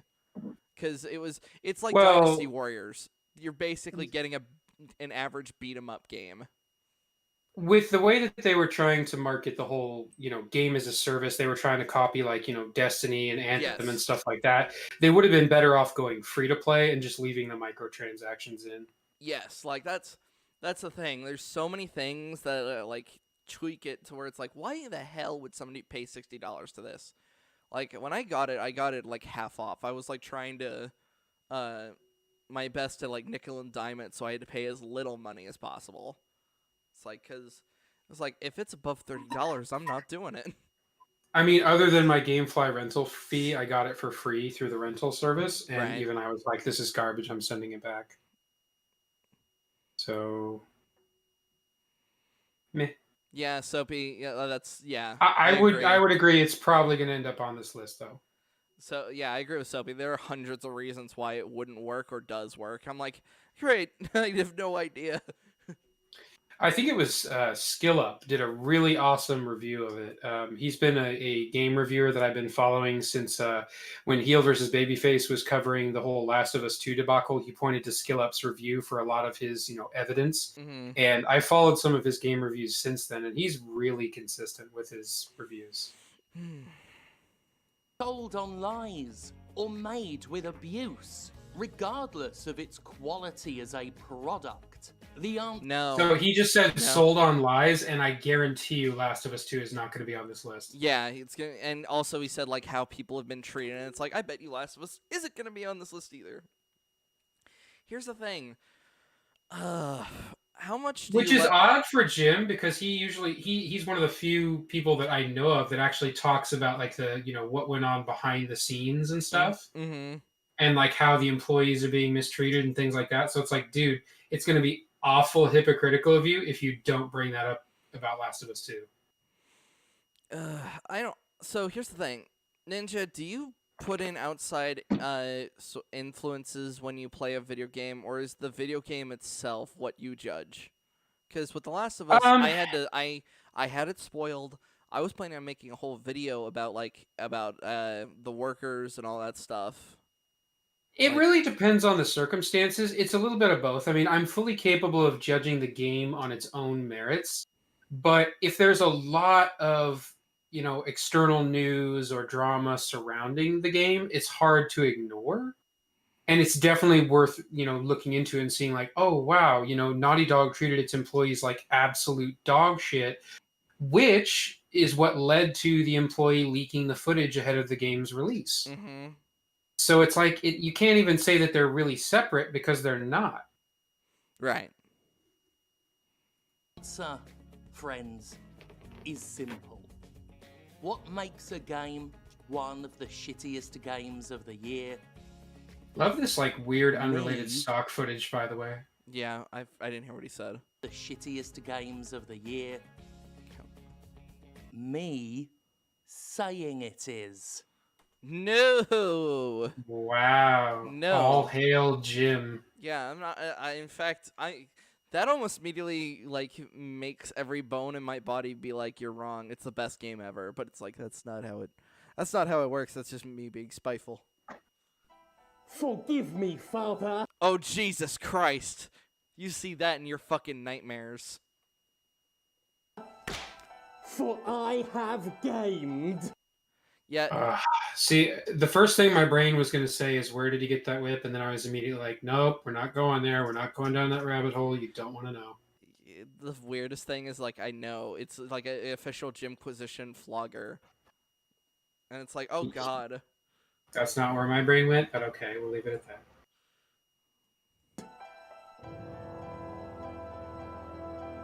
Pause for copyright. Da-da-da-da. Go.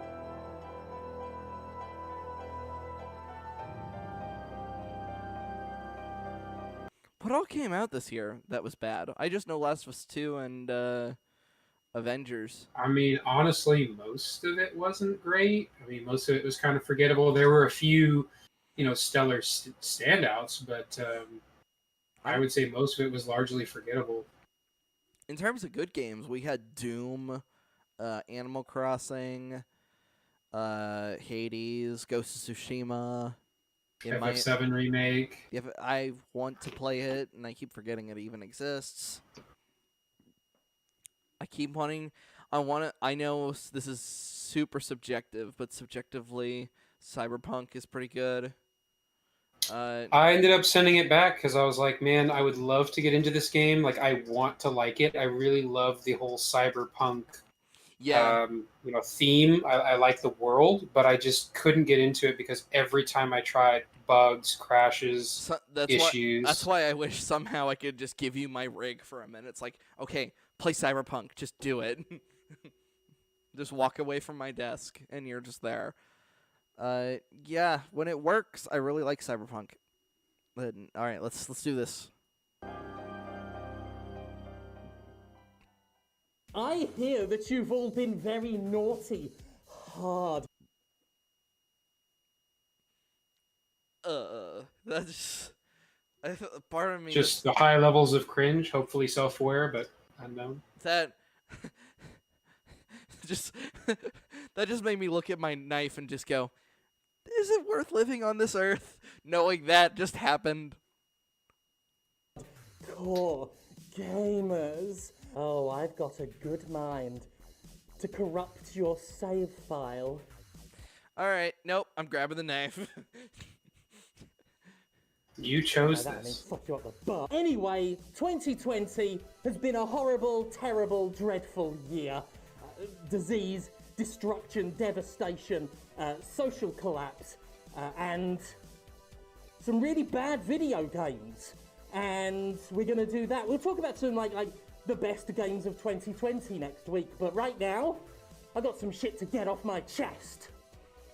You're gigantic. Oh, damn it. He's about to make the joke anyway. Oh, Jesus. Marvel's Avengers! Wasted no time. All right. No time at all. Yeah, this game was bad, dude. Okay, yeah. It was, like I said, my biggest thing was definitely its price.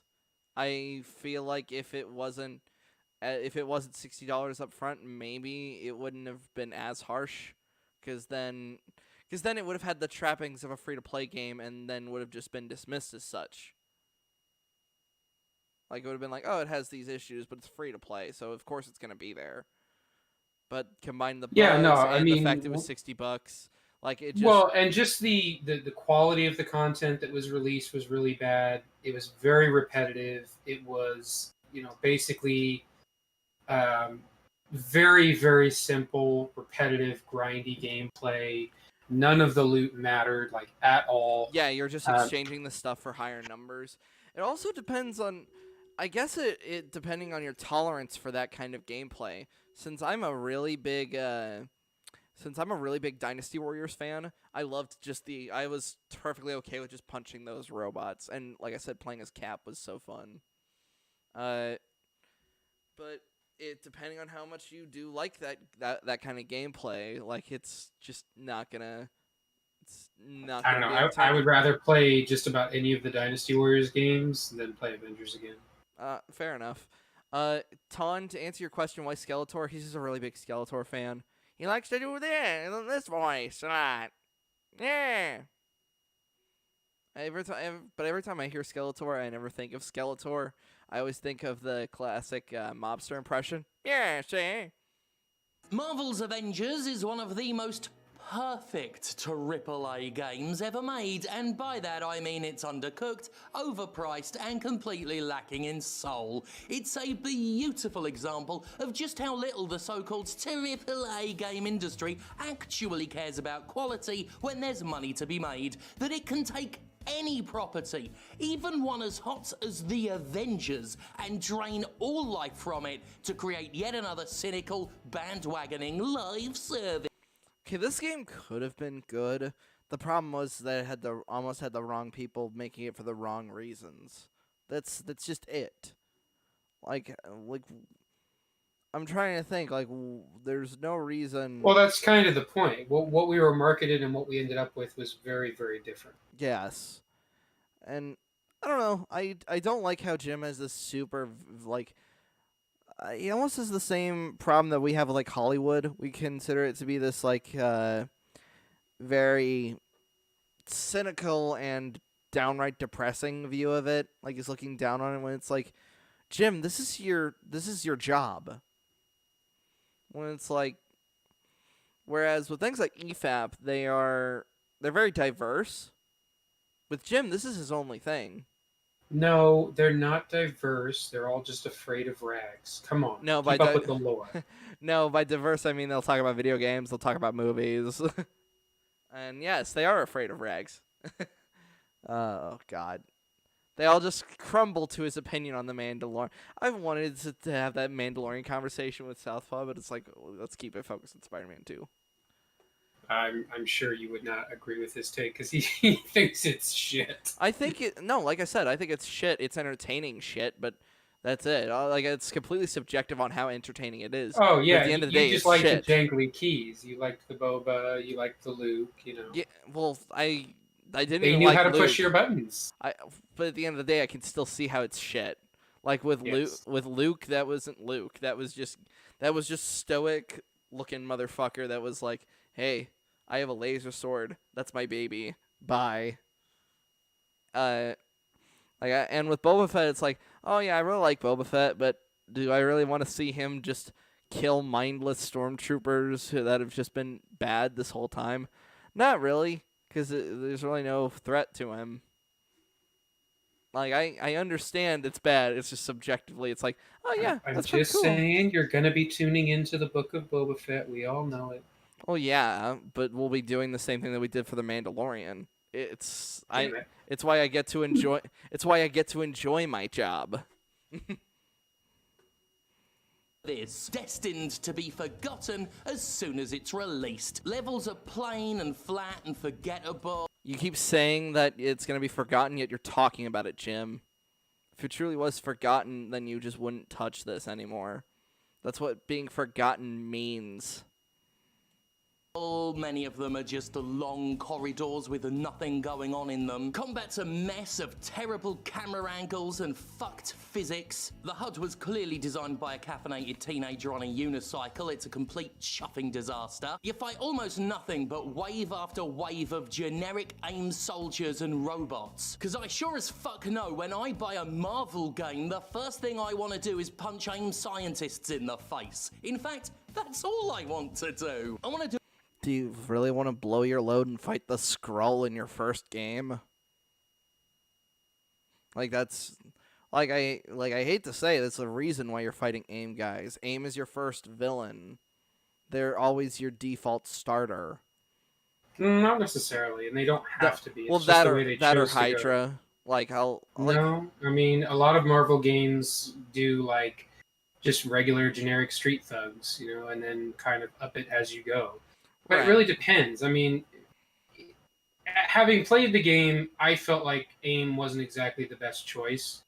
I would have chose Hydra if you really put a gun to my head and be like, it's the name of the main antagonist force. I'd be like, let's do Hydra. They're in enough things that they'd be enough of a threat. But if you said AIM, I'd be like, no, they're too small for I. Because AIM's just an Iron Man villain that just happens to just do things. Well, they come up a lot more in other Marvel games, but they haven't really been a big cornerstone of like the MCU or anything like that. In the comics, I would say they're pretty a large global organization, but it's just I don't know. There's more interesting villains. AIM just felt very generic, especially the way that they implemented them in the game. It's kind of an elaboration thing. He's kind of he's just tearing it down. It's like, okay, what would you have done then? I don't know. Started with a better story for one, better gameplay for two. The enemy is really not the no, it really wasn't. It was really bad. It was just all of your enemies are fucking damage sponges, and all of your Avengers basically boil down to punching things. That I will agree with. Even Iron Man and Black Widow were pretty much the only distance people, and you never really felt like you were really doing that much. Nope. Do it so much that I want even a lot of the boss fights to actually not be supervillains and just be sort of, elite soldiers and elite robots. I will give it that fault. It's like, oh, really? Out of all the fucking villains that have been in the Marvel universe, you just chose to do a bigger AIM soldier. There are faults. I'm definitely pointing that out. I don't want to act like I'm simping for Avengers. Oh, don't worry though, the game's got an update. Like an AIM lab with video games. Boring voices by the same old fucking actors, washed out colours, faces that look like they came off a AAA model rack. Everything about Marvel's The Avengers is by the book. This book, in fact, I've not read it. It's just called The Little Book of Shit. I found it on Google image search because I wanted a book with a shit on it. Video. On top of that, Avengers. Jesus Christ, Jim. Am I the only one that thought that gag took a little too long? A little bit. Is monetized to fucking back because of course it is. It sells a range of frankly ugly cosmetics for its shitty stunt double superheroes, as well as depends on the costume. I'd agree, not all of them are the best. Most of them are pretty bad when you compare to games like Marvel Spider-Man on the PS. Yeah, Marvel Ultimate Alliance, Spider-Man PS4, where they had costumes that actually reference older comic book examples or from other movies or games. Yeah, that's why I was like, there's some good, but a lot of them are they're just recolors of costumes in the game. You can tell it was very lazy and tacked on. Yeah, I like Cap's outfit, but that's because with the free credits they gave me with the update, I just bought his entire tree, and now I'm wearing his modern comic outfit. I guess at the same time, I chose the quote-unquote right character. If I'm going to be punching guys, I may as well be the guy who punches people with a shield. That may be why I'm not as harsh with it. battle I didn't even passes play it long enough to get Cap because you don't get him until basically the end of the game. Yes, this is true. It's damn near the end of the game by the time you get him. that Square Enix sells individually per character. Oh, it also made Spida-Man a PlayStation exclusive, meaning the version of... Okay, what's your opinion on exclusives? Mm, In terms of I'm not the biggest fan. I prefer if they're going to do that, if they do more of like a timed release thing. Like that was one thing that Destiny did, where like they Yeah. got access to these raids and stuff, first, and then like after a year or 2 years or whatever, you could get it on the other consoles. And I'm more okay with that than just the whole idea of it's a console exclusive, because then I feel like there's a part of the game that I'm missing out on that I'm never going to be able to get.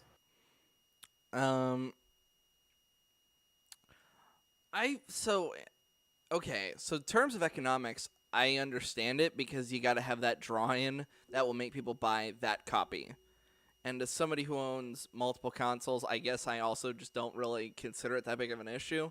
It's like, oh, this is a Nintendo exclusive. Well, it's a good thing I got a Switch. It's like, Well, oh, this yeah, but I'm not gonna like if there was let's say there was an exclusive character for all 3 consoles. I'm not gonna buy 3 copies of the game. Well, correct. That is true. But if it was just one, it's like, Spider-Man's only on PS4. No, good thing I've got a PS4 then. And I definitely am not an advocate of buy the console just for that thing. That's way too much investment for just one thing. But they kind of do the same thing with like pre-order bonuses, because like Yes. there'll be a bonus for pre-ordering it at GameStop, and there'll be another one for pre-ordering at Walmart or Amazon, and it's like you can't get all of the pre-order bonuses. Yeah, which is why I agree. Don't pre-order things. Don't. Yeah, no, pre-ordering is a bad idea these days. I will say the only benefit pre-ordering has is that you have access to the preload, which is how I was able to play Cyberpunk pretty much the second it released. I was like, all right, I'm going to play Cyberpunk. All right, I'm going to hit play. This game on PC and Xbox is inherently less value, despite costing the same. All of this to prop up yet another unfinished, buggy, live service that, just like Anthem before it, has failed to make good on its promise of constant post-launch support due to the fact it spent all its post-launch time putting plastic lips on a stick of shit in the hope someone might kiss it. Hellpoint! A very poor Souls-like in a saturated subgenre, Hellpoint feels every bit like an amateur project. I've never heard of Hellpoint, have you? No. So way to go. Way to go, Jim, picking on low-hanging fruit. Lack of artistic cohesion, with sterile sci-fi environments populated by fantastical creatures that look like they're from another game entirely, as if a studio tried to mash up Lords of the Fallen and The Surge. As bog standard as you can get, Hellpoint does the bare minimum of dropping enemies haphazardly into sparse barren levels and gives you the usual tools to deal with them. The same old weapons, same old stamina and death mechanic, same old everything. Plus it's ugly and a bit broken, and Okay, so don't say just fucking it's ugly. That's the Young Defiant thing of like it's trash. So you can do Souls like in another genre. You can do that. That's what The Surge literally is. That's what Neo is. Neo is just a Souls like game but in feudal Japan. Sure. I'm not just because it has Souls like elements does not inherently make it bad. I would also make the argument that just because it's a Souls-like game doesn't make it good either. Yes, I understand that too. I know it's an unpopular opinion, but I wasn't really a fan of Jedi Fallen Order because it kind of advertised itself as being a Souls-like game, and to me it really wasn't. It wasn't at all. As somebody who loved Sekiro because I really like I like parrying, then you go on to Jedi Fallen Order and it's like so Sekiro light that I'm just like, Oh, okay. Yeah, I almost would have compared it more to like the Uncharted games, where it's like a platformer where you have to use various tools and abilities to gotta climb progress the thing. through the game. Gotta climb the thing, and then gotta climb the thing, jump the thing, run and dash, and I'm like, none of that is fucking Souls-like at all. And the AI is a fucking joke, and it's rubbish. I've got a lot of patience with Souls-like games. Still. You think Souls games should have an easy mode, Jim? You clearly don't have the patience for them. Yeah, no. Souls-like games really shouldn't have a difficulty at all. I'm gonna say if they do, you gotta change the shit out of them. Like in Cuphead. Cuphead has its mode, and they take out quite a bit when you play on it. It's to kind of make... I don't want to say to make fun of you, but it's there. Like, I don't know. Yeah, I love what Soapy even brought it up. He's not showing examples of this shitty AI. No, he's not. He's just showing this little cutscene. Mm-hmm. Now, I will say I have touched that game, Mortal Shell, and I will agree that as far as a Souls-like game, that game is absolute dog shit. Mortal Shell came out this year, and that was interesting. It was all right. No, it was fucking horrible, Jim. You should have put that in this spot. What was Mortal Shell about? So, as far as the story, I couldn't fucking tell you because the game tries to be ambiguous. But basically, the whole concept is you play as this, for lack of a better term, like a soul or a being, and as you're progressing through the world, you encounter these empty husks, and you can basically climb into the husk, and that is your shell. And so each shell has its own combat, abilities and different things, but the game itself is wonky as fuck. The controls are horrible. It doesn't perform that's one of the things about Souls games that makes them so good is mechanically they're really solid. Like the story is kind of ambiguous and up to interpretation, but you stay for the gameplay. Yeah. The gameplay in Mortal Shell was god awful. Oh, I'm sorry to hear that. Yeah, so I was like, yeah, fuck this shit. I'm returning it because it was horrible. So I played it for all of like 2 days. And I was like, nah, this is garbage. In terms of Souls games, I really gotta finish. I gotta fucking dig my teeth back into Bloodborne and finish it. I am like... What? Platinumed that shit. Let's do it, boy. I will get you that trophy. Well, I'll admit, I kind of chickened out in that little forest area when I met the walls of snakes. I'm like, oh, fuck this. Yeah, Bloodborne is fucking amazing. My inner Indiana Jones came out, and I was like, oh, fuck this. I was so glad that out of all of the Souls games, that's the one I was introduced to first, because I love its sort of world and its motif so much more than the regular Souls games. Mm-hmm. Like, it just holds my interest a lot more. Yeah, Bloodborne is the one I've gotten the farthest in, and I love the shit out of it. It's just, unfortunately, with all my gamer ADD, I just kind of didn't stick to it. For the Souls games in general, you really need to do it on co-op. It's so much more fun to do it on co-op and just have a fun time with your friends killing shit. Oh, okay. It's so much different, like when you play on co-op as compared to playing it just one player. Like, it's a different experience altogether. Okay. But we can totally go through like all the Souls games. I'll even go through Dark Souls 2. I know everybody says it's dog shit, but I really liked the ability to dual wield like ultra great swords. That's fucking fun as hell. I bet. All right. That at least brought something new to the table with its whole parasitic possession mechanic thing. For the most part, Hellpoint is just a shit. So, I mean, you can't even say it's a rubbish Dark Souls. It's a rubbish The Surge. And The Surge is a rubbish The Surge. Well, The Surge... Okay, yes, The Surge is bad, but that's because The Surge kind of just has a unpolished gameplay. Yeah. Just gonna hit the button. Surge is a rubbish The Surge 2. The Surge 2 is good. Play The Surge 2. Don't play Hellpoint. WWE Battlegrounds. After the absolute cum disaster that was WWE 2K20, the engorged ticks at 2K Games decided to skip a year of its otherwise annualized wrestling franchise. If you were worried you wouldn't get your fix of fucking terrible WWE gaming this year, though, don't... So, okay, I'm not going to defend 2K20. I was going to say, like, wrestling games, yeah, I wouldn't be mad at somebody if they say, like, I really want my fix of a wrestling game. I'd be like, okay. It's like when somebody says, like, I want the next Street Fighter or the next Mortal Kombat. I'm like, yeah, I understand. Well, Yeah, I used to like back in the PS2 era. I used to be really into it. Yeah, same. There was just something about it, But before they changed the system and made it like basically rock paper scissors, it used to be a whole lot of fun. But if you're looking for like a fun game with cool wrestling mechanics, that's just like insane, Backyard Wrestling is way better, and it's got a killer soundtrack. Go check that out and just be happy. Yeah, or if you really want a game of just about two people fighting each other with realistic people, just play the UFC games. I play the UFC games. They're fun. I get to reenact the Ronda Rousey fight where she got her ass kicked.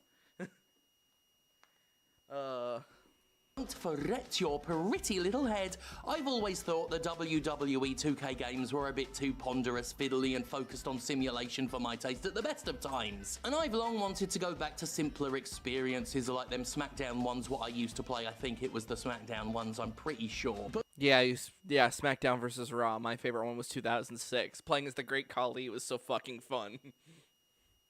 Yeah, I think mine were even like before that. I once made a tag team of Brock Lesnar and Goldberg, and it was fucking insane. I loved it. Yeah. But Battlegrounds takes it embarrassingly too far in the other direction. It's a button-mashing brawler stripped down and oversimplified even by button-mashing brawler standards. The large roster of WWE talent this is looks split fun. into... Oh my God! Can we play this game, Ninja? Can we play this game? This looks fucking awesome. You just fed your opponent to a crocodile. That's great. Yeah, that's why I think my brain just like suddenly went to like, yeah! 3 distinct movesets that have little, often nothing in common with the superstars to which they're attached. The Fiend Brave... They turned, like, she just went on fire. Hold on. Nothing in common with the superstars to which they're attached. She turned into Phoenix there for a second. Somebody's got to do that character justice. Wyatt Wrestling did it better than... Oh, yeah, of course anything would do it better than Fox. shares a moveset with Mandy fucking Rose. Jake the Snake Cocking Roberts is doing high-flying luchador moves. You can excuse some of it with the cartoony nature of the game, but when not a single wrestler plays, feels, or even looks like their namesake, the whole thing comes off like a bootleg. Featuring superstars that were either laid off due to coronavirus or now appear weekly on rival program AEW Dynamite, Battlegrounds was amusingly outdated before it had even launched. There's a terrible online battle royale. Okay. I'm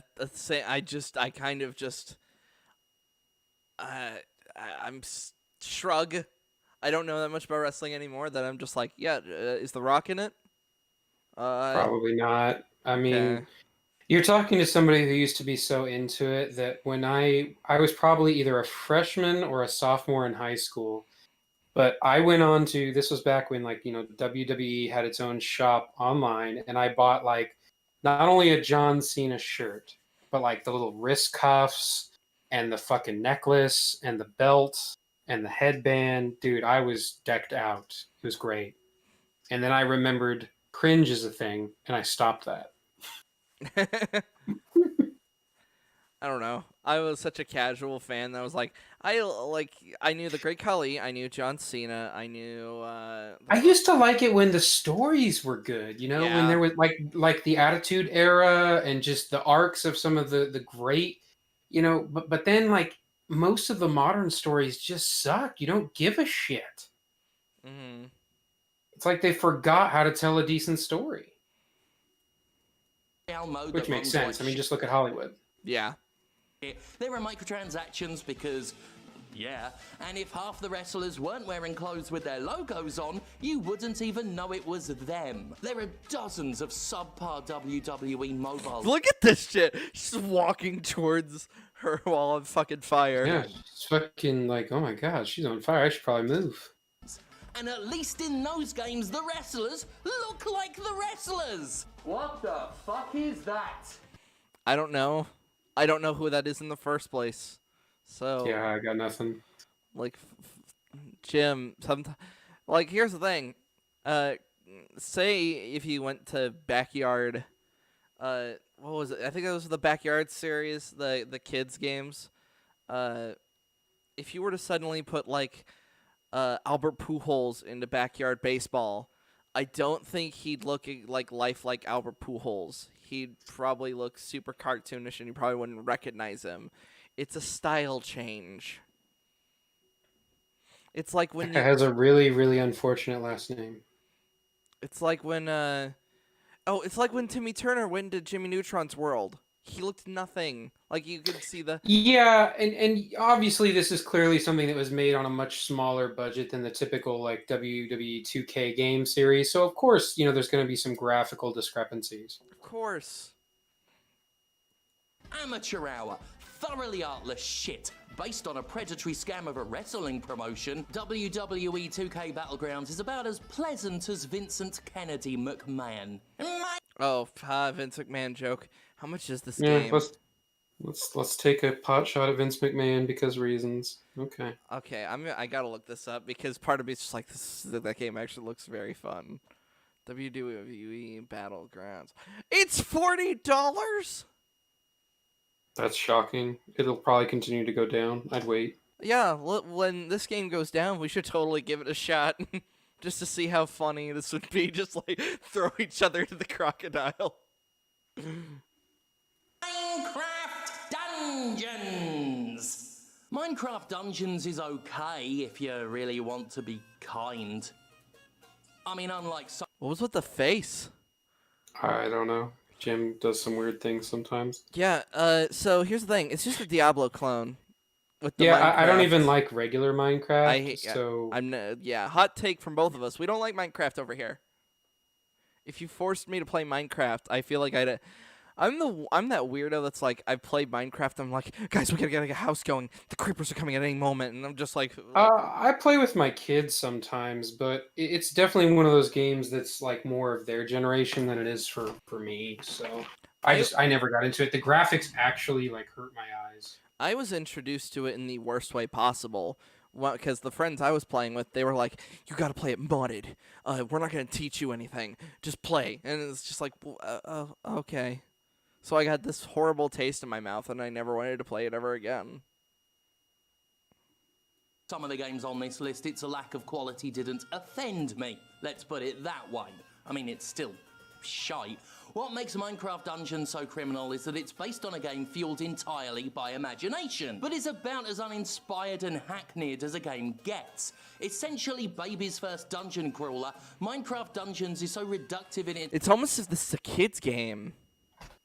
Yeah, I think it's basically Diablo designed for a younger audience, and I've never even played it, but I can tell you that just by looking at it. Yeah, I'm just looking at this, and I'm like, I'm willing to give this a bit of a pass because this looks like a game I'd pass over to like somebody who's way younger than me. Yeah, I'm actually kind of curious to have my kids play it now. Like, I wouldn't, because I of course wouldn't give a kid fucking Diablo and be like, yeah, all this blood and guts, have fun. I would throw like some middle ground there. Like, I've really missed Marvel Heroes because that was Diablo with fucking Marvel Heroes. Like, while we were in that brief recession the recession of Marvel Ultimate Alliance. Its mechanics and patronizing in its simplicity that even babies should be insulted at what game developers think of them. Minecraft is a game designed so that children can make working fucking train tracks and castles. Children have cell phones grafted onto their eyes at the age of 4 these days. Yeah, and that's not a good thing. I hate that about parenting these days. Hey, don't hate, man. I grew up with a lot of screen time. I understand that kids are going to have even more than I did. So I don't know. Maybe I'm biased on how I was because I was just chucked in front of a screen and left alone. So those are some of my best memories as a child, is when I was chucked in front of a screen and left alone. So to each their own. But now the kids don't even have a choice, nor do the parents, for that matter. I mean, this whole schooling your kids from home. Well, you yes. don't really have a lot of an option. Okay, maybe it's because do you have any siblings? One, but I haven't talked to her in like, I don't know, 6 or 7 years. I had a we don't really get along. I had a brother, and he was an asshole to me. So my screen time was pretty much always interrupted with getting my shit kicked in. See, me and my sister, she got the computer, and then I had video game consoles, which is part of the reason I'm not part of the PC Master Race, because I've spent much more time with a controller in my hands than a mouse and a keyboard. Fair enough. So, I was thrown in front of both, so that's why. yeah, that's just how I grew up. So I pull to those than I am with like the computer gaming. I'm still kind of new on that front. Probably. They can handle so much more than the banal, feature-stripped, unforgivably shallow guff Minecraft Dungeons shovels into their heads. They're impressionable heads. They shouldn't be allowed to believe this is... Think of the children is what he's basically saying. Yeah, and honestly, this looks a lot more engaging than a lot of kids' games. I mean, depending on the age you're shooting for, but I mean, it looks like it basically has all the same kind of stuff that Diablo does, just in a more kid-friendly palette. And which the main reason that parents don't let their children play Diablo is because it's not kid-friendly. So, and also, I guess at the end of the day, I just don't have much respect for Minecraft, because when I was playing video games, I was playing Metal Gear Solid. So I was already having the philosophical question of what makes a soldier understand their PTSD. oh yeah, it was totally different for people our age. Like when I grew up, I played a lot of games at a much younger age than I probably should have. I mean, Metal Gear Solid, the Final Fantasy games, pretty much all JRPGs for that matter. You know, so handling that mature content came at a much earlier age. But that's the thing about maturity. You know, not every kid matures at the same rate. You know, I was exposed to things probably before I should, and my older son tends to be kind of an old soul. Mm-hmm. He likes hanging out with adults more. He likes hanging out with older people, so he'll probably be much the same. My younger son is more about the explosions and shooting things and just making things happen, you know, because it's fun. He'll be the first Minecraft esports star. Exactly. So it's like it depends on the child, but I mean, in general, like I remember there was a Adventure Time version of this kind of that was even shittier. Oh, yeah. So if you're really going to point out examples of games just using like a fancy IP to sell crap products, this doesn't seem like one of them. I mean, I'd have to play it to see, but it looks pretty good. I guess, yeah, at the end of the day, we were raised on a completely different kind of gamer thing. Oh, yeah, it's all different now. Yeah, like, when I think about it, it's like, since I grew up playing, like, Metal Gear Solid, you put Minecraft in front of me, I'm like, what? What is this? I'm like, why am I here? Why am I in this open field? So when I sat down to play Breath of the Wild, I'm like, what's my objective? Why am I here? Who is this person, and why should I care? And then I have somebody who has Goopy Goblin Gamer Brain going, they're just right next to me going, defeat Ganon. And I'm like, why? Why must I do that? I need the philosophical reason for why I'm doing the things I'm doing. Yeah, I'm not a... I think this shows automatically why, like, Goopy Goblin Gamer games aren't for me, because I'm just like, what? What do you mean I can't engage in a full debate over the philosophy of right and wrong with this spider in front of me? Damn it. Is what games is. There are no player classes, abilities, and even the leveling system are tied. Kids wouldn't know what to do. I'm sorry if I'm, like, my bias is that kids are just dumb as fucking rocks. But if I was a kid these days and I saw this shit, I wouldn't know what a class is. I generally tend to agree with Mahler when it comes to children's content. We shouldn't skimp on quality. Yes. But if he's specifically referencing like the depth of the gameplay elements or the depth of the skill trees or the gameplay, I mean, arguably Diablo doesn't have that much fucking depth to it. You know what I mean? It's just choose grab the thing that makes the higher numbers and pick the attack that which you like the most. Which is why I pretty much spam mercilessly and repeat. You know, it just there's no skill to Diablo.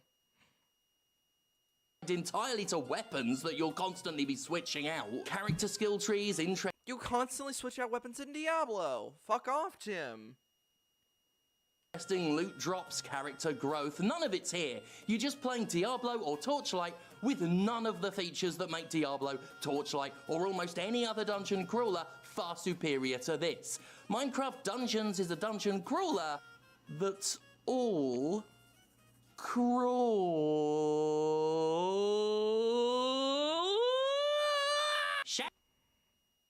Wow, that joke there. I'm checking my body to see if that joke just stabbed me. I think it did. I feel pain. Jim Sterling, everyone.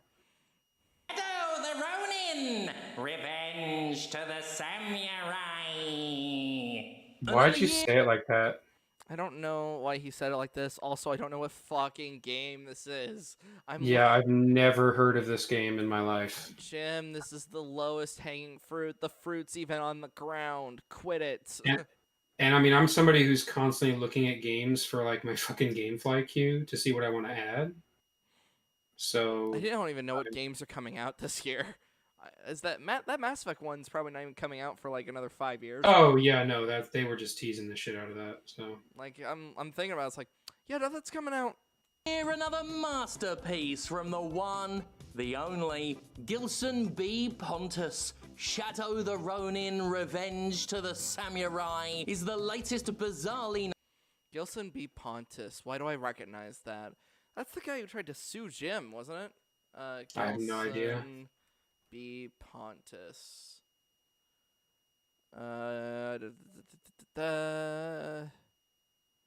Shows Sword for Samuel Legacy. So basically, what he's done is he's just made a bunch of shitty Unity games. Wow, Jim. Talk about fucking low-hanging fruit. Named stack of shit from the legendary PlayStation developer who manages to get a game in this list every single year. This year, he actually released his best game ever. Shadow the Ronin is the closest Pontus has come yet to an actual, coherent video game. Don't get me wrong, it's still a complete fucking mess that makes absolutely no sense, to the point you will never know if you're making... Add more enemies, and I bet this game would be really fun, because I could, like, part of me thinks, like, oh, what if this is a Dynasty Warriors game? I guess that's my low-hanging fruit. Like, if you made it a Dynasty Warriors game, I'd play it. Progress and won't ever play long enough to care. But there are, like regular enemies. You can actually fight by hitting them once with your swords, and even some NPCs that do nothing, and deer. And you can swim this time rather than walk directly on top of the water like a Unity engine. Jesus, that's an improvement. Or an Unreal Engine. Jesus, I don't know what the... I think Gilson just makes games out of Legos. Like with all Gilson B. Pontus games, the idea is to run for a really, really long time, looking desperately for content, finding it, and being one-hit killed by that content because the content was a giant dragon or a hydra that could kill you in one hit and wouldn't die, wouldn't ever die. And... Okay, so here's the thing. You could just not buy these games, Jim. The fact that you keep paying money for this is the reason why he can keep making them. This is just consumer economics 101. You buy something that encourages more of it. You've supplied it, like he supplied it, because you created demand for it. well, and I know it's not, PC friendly, but that's why I'm a big fan of GameFly, is that I can rent these titles before I buy them. Yeah, and then you just, if you don't like it, you could just literally just chuck it out the window back to the it saved center. me from the evil that was Fallout 76. It saved me because I would have fully pre-ordered and paid for The Last of Us Part 2 after waiting on the sequel for that game for 7 years. I would have, pre-ordered and paid for probably the deluxe or the collector's edition of Cyberpunk, and I would have been really fucking pissed when it finally released. So it's like, you just can't do that anymore. Pre-ordering, and I used to work at GameStop. Like, pre-ordering used to be what everybody did, and now it's like you just can't. I was working at a GameStop. I've heard it's absolute hell. It's not great. I made some really good friends there, and what I will say is that I loved my job. Not so much from like the pay was shit. The perks were okay. You got to check out games without having to pay for them, which was nice. But management basically treats its employees like dog shit. But I loved the fact that like I had customers that would come into the store to specifically ask me a question. And if I wasn't there, they wouldn't buy the game. Like they'd wait until they could come in and talk to me about it. They actually wanted to know what my opinion was. You became that guy for somebody. Yes, absolutely. And I got to basically spend all day talking about cool games and movies. Yeah. So I loved my job. I just hated the company. Yeah, that's why So it's like, man, if I could get it on both sides, if I could find a job where I had that level of fun and enjoyment, but also had some decent working conditions and some decent benefits, that would be fantastic. So I'm not greedy. Like, I don't need to be wealthy. I just want to have a regular job that I enjoy doing. Enough to keep my bills paid and not have to worry about whether or not I can also afford to put food in the fridge. How about that? Exactly. That is still exactly what happens here, except now you can swim, and by can swim I mean will swim, for half the time you spend playing it before you realise that, yeah, even if you can justify it as a business expense, there are some games you really must just stop buying. Speaking of, Cyberpunk 2. You didn't fucking buy it, Jim. No, fuck off. No, I'm putting my foot down on this. Jim Sterling said he wouldn't fucking get Cyberpunk.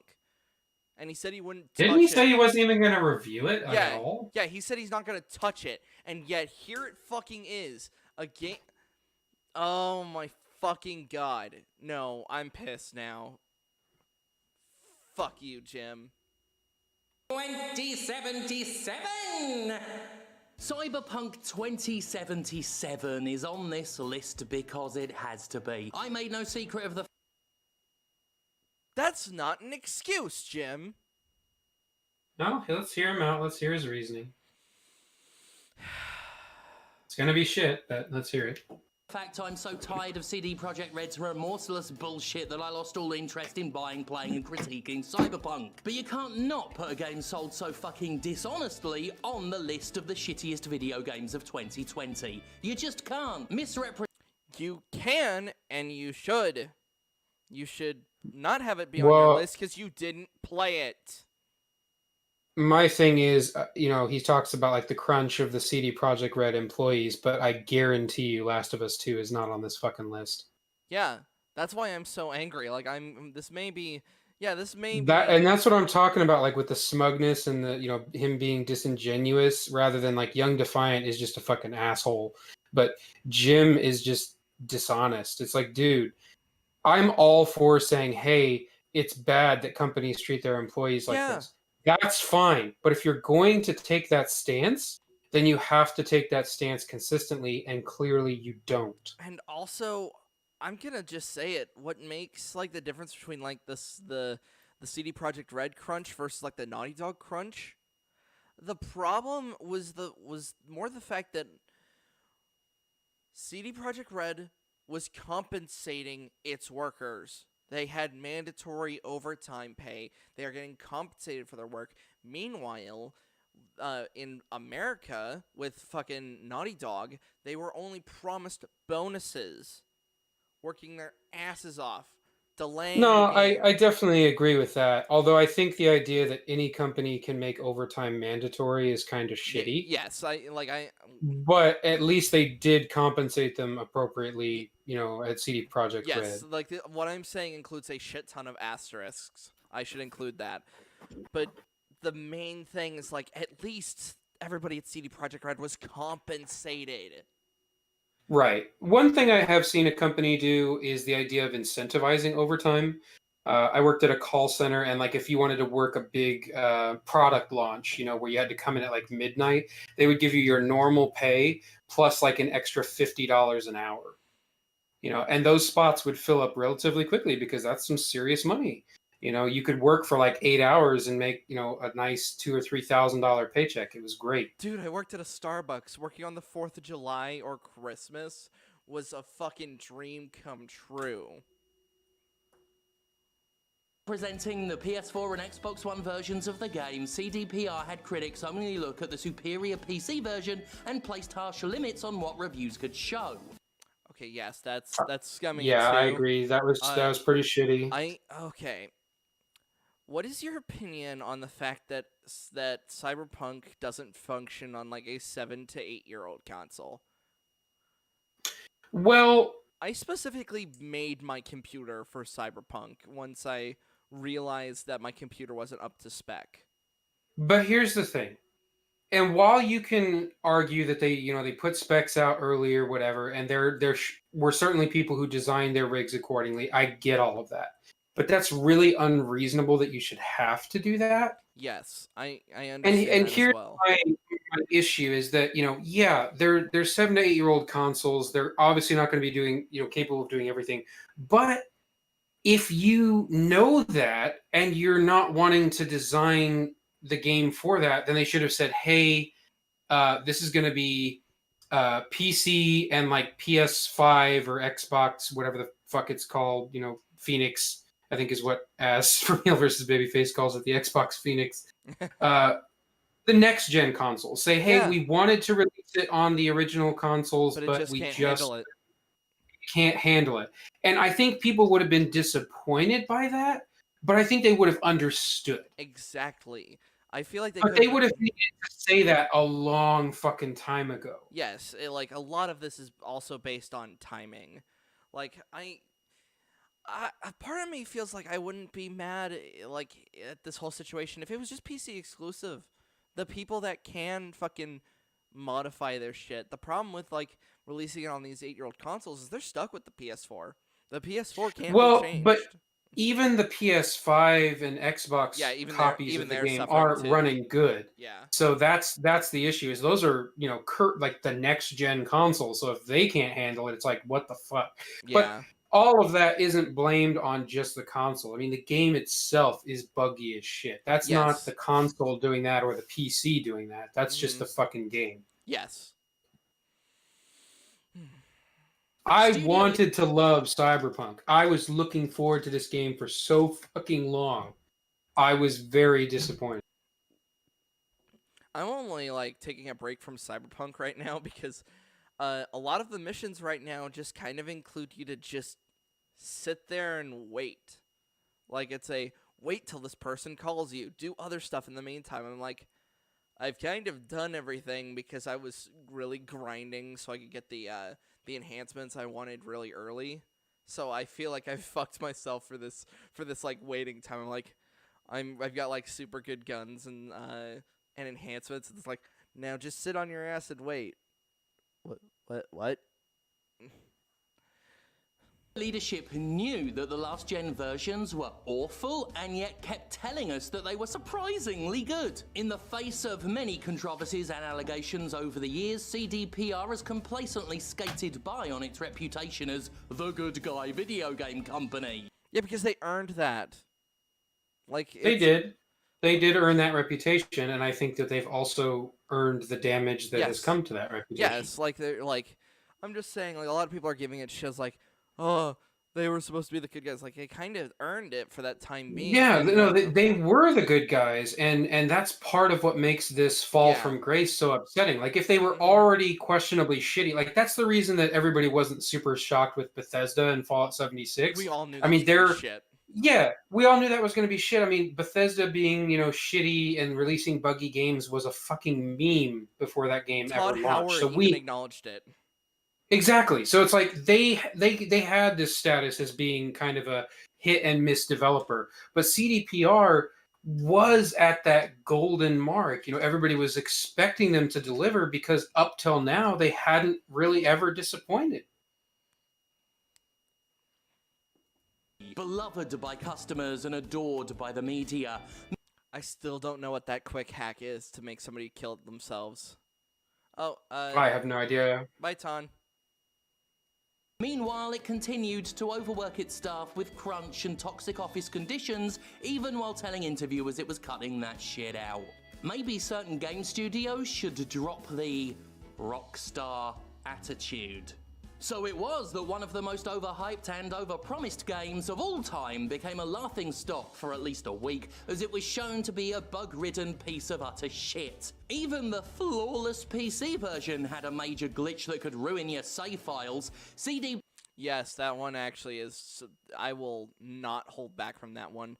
The fact that I can't craft ammo anymore is fucking annoying because I'm worried it'll make my save file too bad and too big and fucking corrupt it. Oof. yeah, that one is inexcusable. And once again, I just don't. He hasn't touched it. That's still bothering me. No, I'm sure he's just going off of like other things that he's heard Yeah, he's or not from talking people that about the game. He's just talking about outside shit. Fucked up the refunds, the game was pulled from the PlayStation Store, and even now the last gen versions are worse than the fucking Avengers. No matter how many tweets CDPR's boss might like saying Avengers is worse, it's not. Oh, and when your studio apologizes for fucking up and then you like tweets defending your fuck ups, that just demonstrates the massive problem you have of pretending to be pro gamer, pro consumer, and showing in full view. Guess what, Jim? People can get refunds. Them allowing not refunds, everybody. okay. That was a big part of the I problem know. and the controversy was that a lot they basically said they came out with that whatever it was. Yeah, they said like you can get refunds before they had talked to everybody. I get it. They hadn't talked to Microsoft or PlayStation, and so a lot of those were getting denied.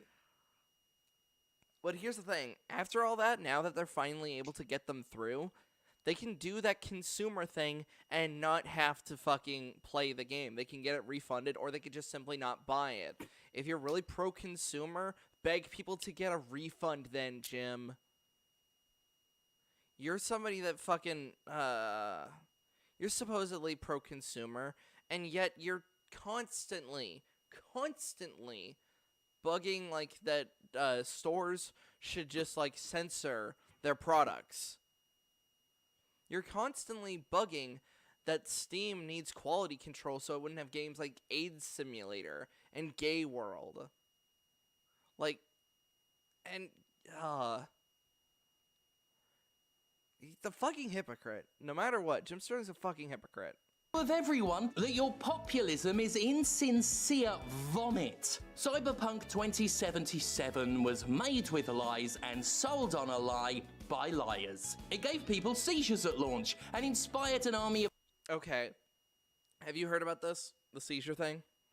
Not specifically, but pretty much every game I can remember from like the last decade has that fucking warning at the very beginning that certain lights and sequences of patterns can cause seizures. So yeah, so there was a journalist that was just playing the game and was getting seizures, and I originally was just saying like, oh, that's on you then because you're ignoring the seizure warning, but then people decided to be assholes and tweet her the flashing light thing that doctors use to induce a seizure. So it's like, that's... I don't blame that on the game. She basically still kept playing while ignoring the warning. But on those people that did send the seizure shit, like, that's not cool. yeah, that's really fucked up. of creepy shit. But I'm not going to blame the game on that.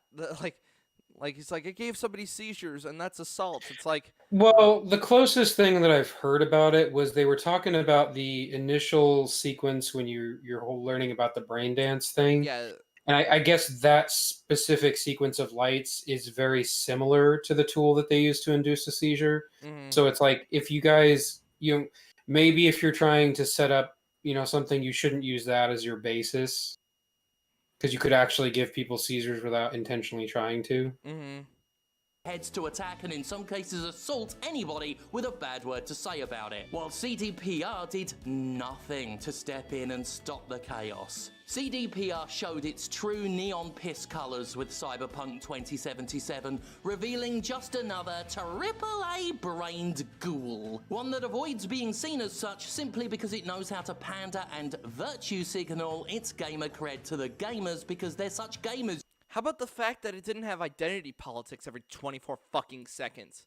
How about the fact that it doesn't pander to shitty messages like revenge bad? How about the fact that you can actually play a fucking video game that doesn't try to make you feel bad for the decisions that it itself forces you to make? Last of Us 2 is worse than Cyberpunk. Worse than Avengers. It's not going to be on this list, you know that. I know it's not, and I feel like I am getting angrier by the second. Hey, it's Jim, and you picked it. Yeah, I know. I can still fucking get angry at the shit I pick. You guys, video games! 2077 has, of course, sold a ridiculous amount. It was always going to. But I know I got what I wanted from all this. The way Jim talks, it almost makes me, like, it makes me, like, be very vindictive and spiteful and make me think I hope the Harry Potter game does really well.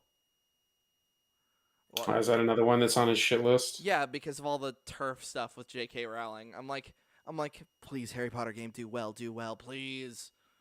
Like, Jim's such an asshole that I'm like, I want you to just be proven wrong now. I just want you to. I don't want him to be canceled or any of that kind of stuff. It's just I want him to just not really. I don't want to hear what he has to say about certain things anymore.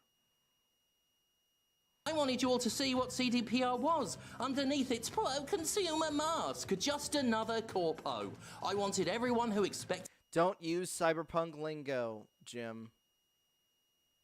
Me to keep eating shit over being right, once again, to see that I was right, once again, and I was, once again, and now you know it, once again. Now that's fucking punk. 13 remake! Wait, they remade Final Fantasy 13?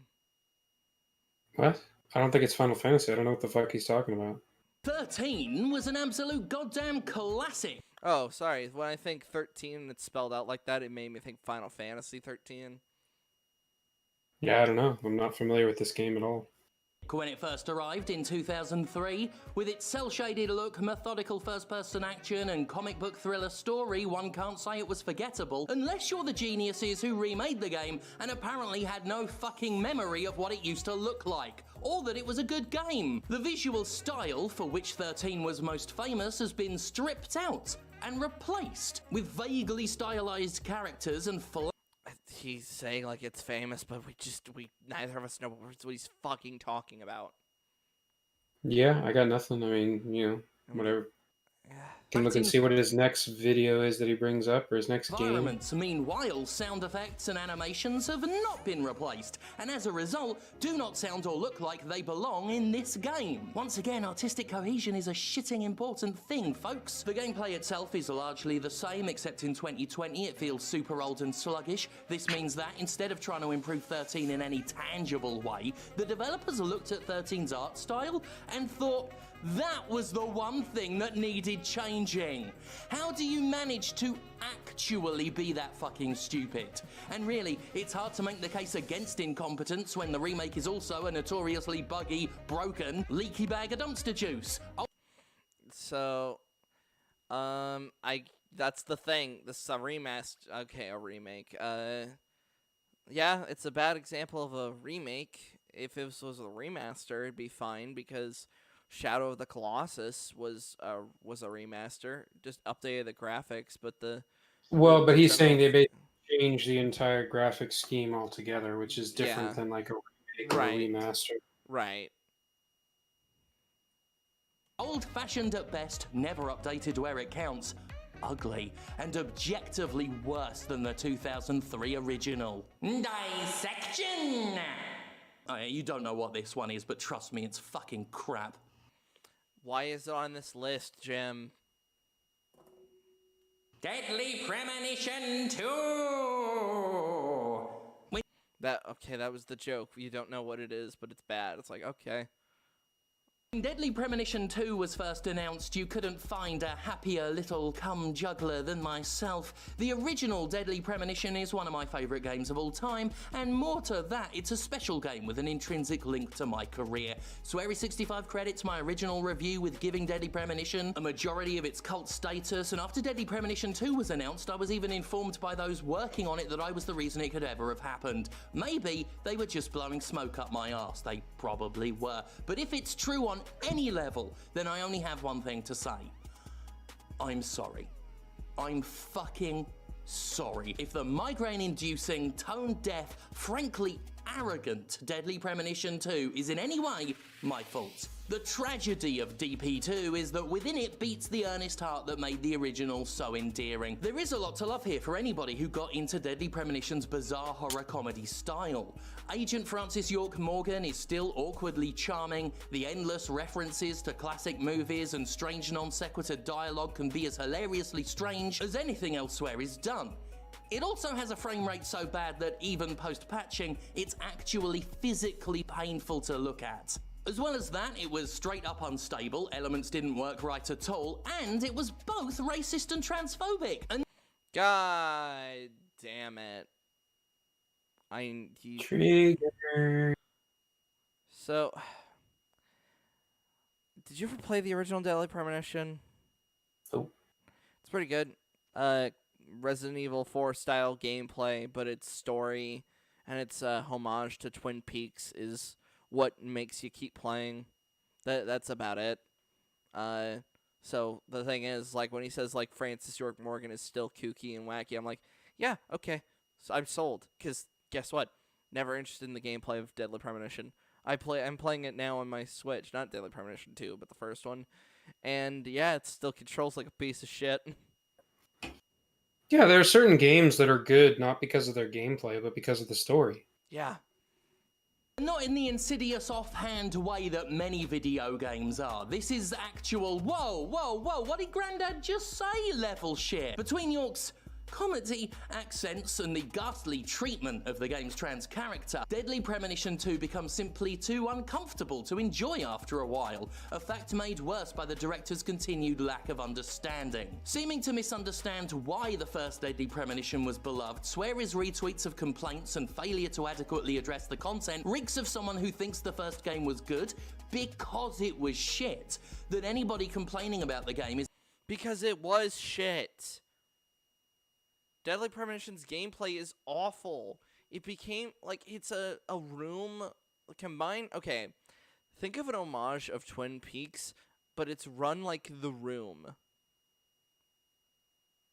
Like, think about that.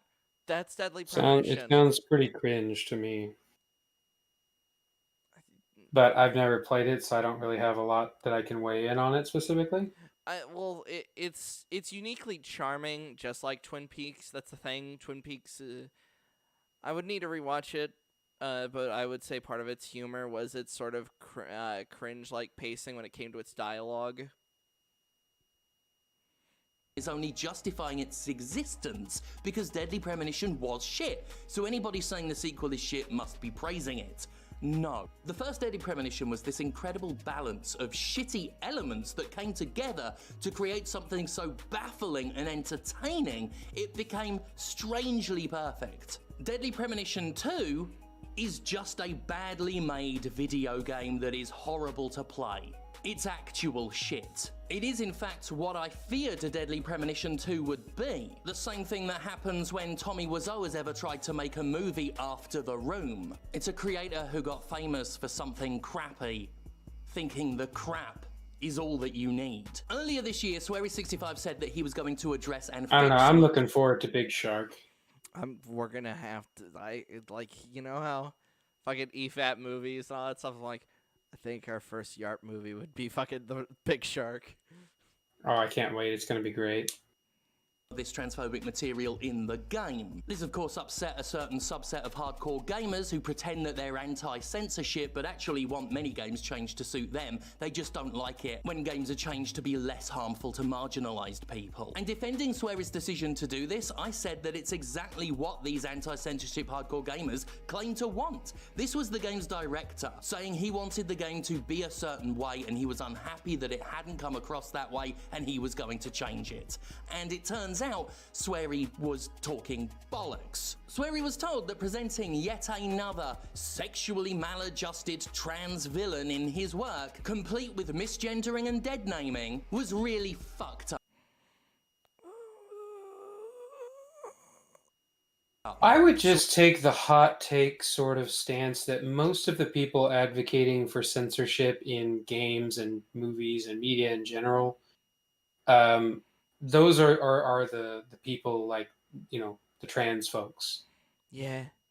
it's generally not the normies that are asking for that. So you're asking for something and then you're mad when you don't get it, I guess is what he's saying. I'm not sure, because the way he described it a minute ago, it almost made it sound like, people are getting mad because this stuff is getting inserted in their games, and it's like, yeah, but we're not the ones asking for it, y'all are. So Mm-hmm. it just, I don't know, it came out weird the way he said it, and it didn't make a lot of sense. He did. Yeah, it came out weird, and I'm just not gonna touch it now. Sweary65 apologised and said he would address that, which I defended as Sweary's artistic freedom. It turns out that, as I said, Sweary was talking shit. He cut a couple of the very worst lines and left it at that, before he started rudely and kind of harassingly defending himself to trans critics on social media for ages, because he was happy with the game now and everyone else could fuck off. And of course, as some Yes, because personally, I'm kind of an advocate for, if the creator liked it, sometimes you can just fuck off. Certain things. Yeah, not everything is for everybody, and that's kind of a good thing, because if you make a game that appeals to everyone, you almost appeal to no one. Pretty much, yeah. Video games are different from movies. Well, even movies are aimed at target demographics. Like, they're not expected to be popular with everybody. Right. Even fucking books are, when you finish writing your book, one of the first things that a publisher asks you who are you is, trying what to is sell your to? Yeah, what's your target market? Who's your demographic? And you need to have an answer for that question, where they will laugh you out of the room. Mm-hmm. Someone who defended Sweary65's right to make the game the way he wants to do it, I have to stick to that. Deadly Premonition 2 is... Wow, he said that as if he's got a major problem. I have to stick to the fact that somebody has rights. It's like, it's almost if you want that right taken away, Jim. Well, here's the thing, and somebody's rights versus somebody else's rights, regardless of whether you're talking about like the trans stuff or pretty much anything. That's the main question of like the whole, where do one person's rights end and another person's rights begin? And if you're the creator, you should be able to more or less do what you want. People will either buy it or they won't. Yeah, that's the freedom of the free market. And the game that Sweary65 wants it to be, and I sure as hell can't tell him to stop making games. Well done, Sweary65, you have made exactly the game you wanted to make. The transphobic, racist, physically painful video game you wanted to make. Well done. If it's the game he wanted to make, then okay. Yeah, it's he made it. He put the time and effort in. If he failed, if the game that he made isn't what his customers want to buy, then they won't buy it. Yep. End of story. Yep. That's why I'm not angry. I'm like, okay, whatever. Have a biscuit. Wait, what? I've never heard. What? Wow, a Tom Clancy game released this year? I don't recall it, but I mean, possibly. Tom Clancy's Elite Squad. On its own, without the need for additional context, Tom Clancy's Elite Squad is fucking atrocious. On its own, Tom Clancy's Elite Squad embodies the very essence of the modern mainstream mobile game. Oh, fuck off. You're talking about a mobile game. Fuck off, Jim. I don't care. I don't genuinely give an ounce of fucking shit what you have to say. It's a mobile game. Mobile games, by default, suck.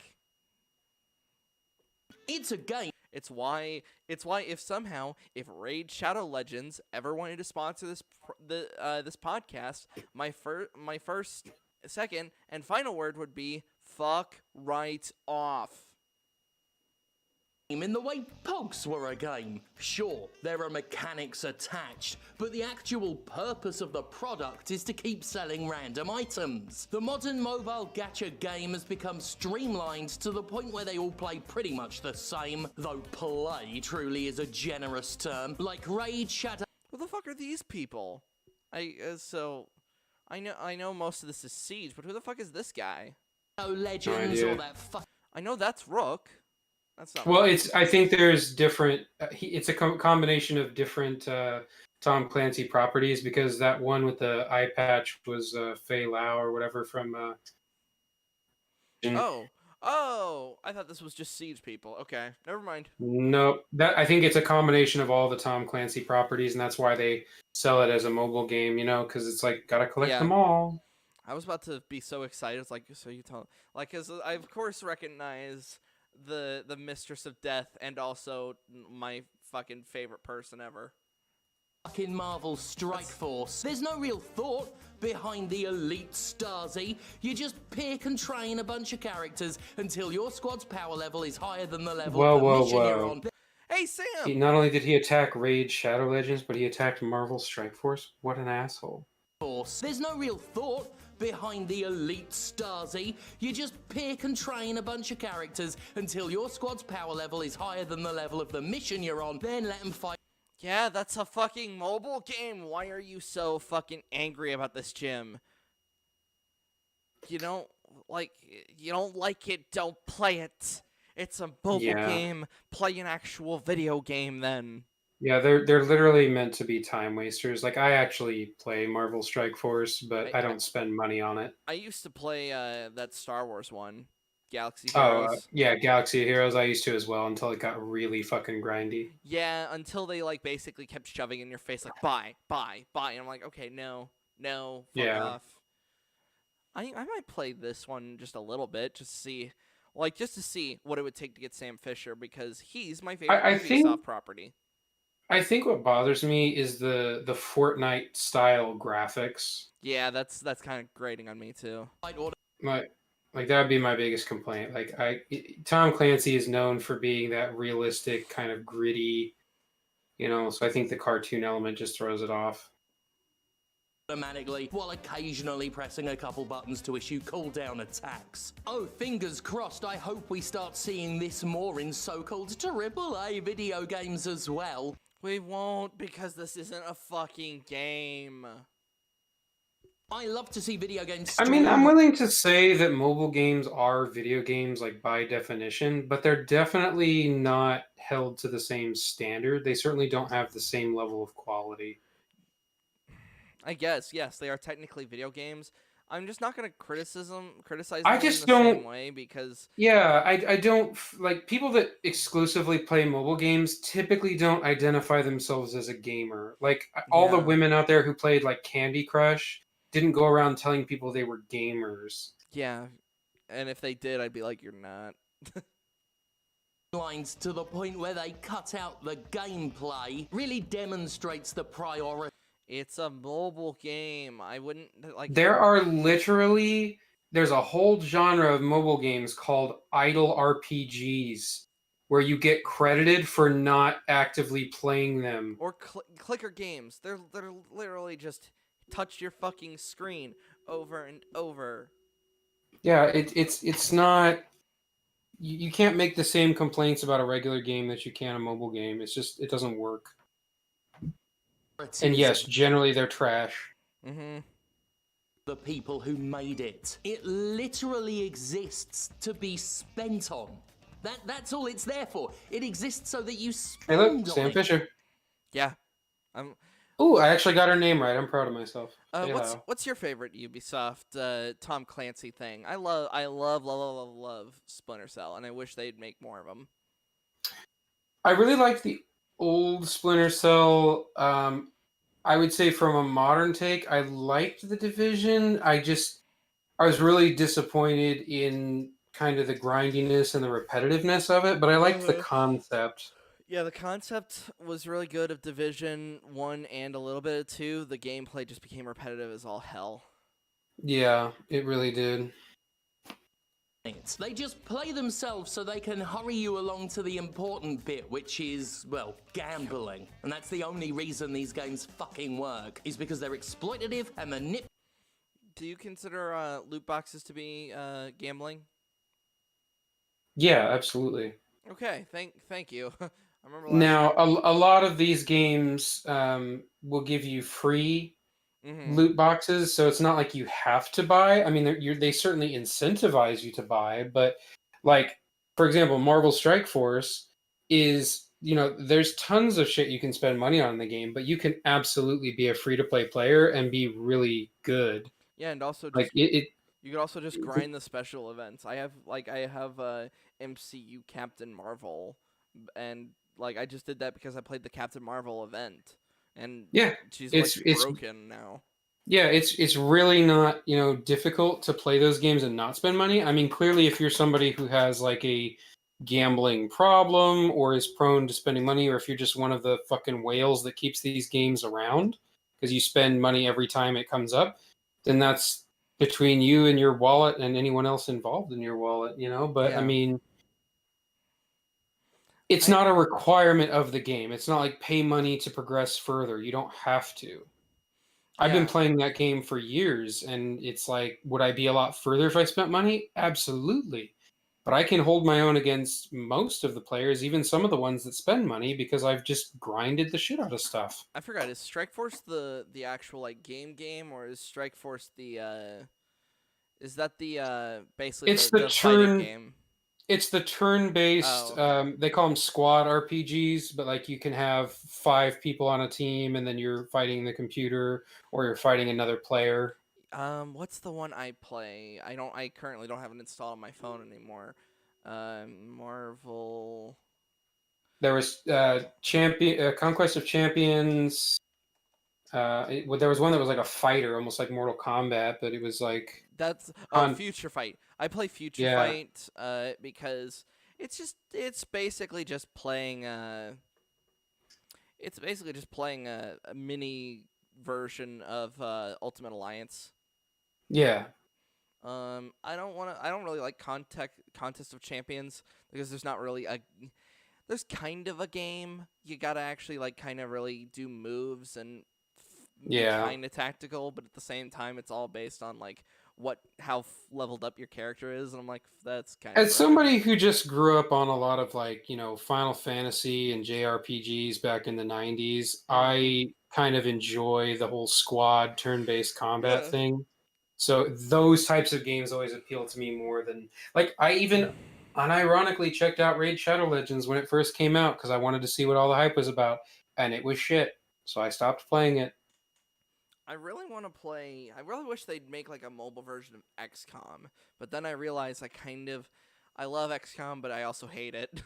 I really don't like when your character is 2 feet in front of them and they miss a shot. I'm like, okay, what the hell? Well, that even happens sometimes in like D&D, so it's kind of the same system. You're basically rolling a die to I determine know. whether or not you hit or not. Yep. Let's get back to Jim. Do we have to? Yes. Okay.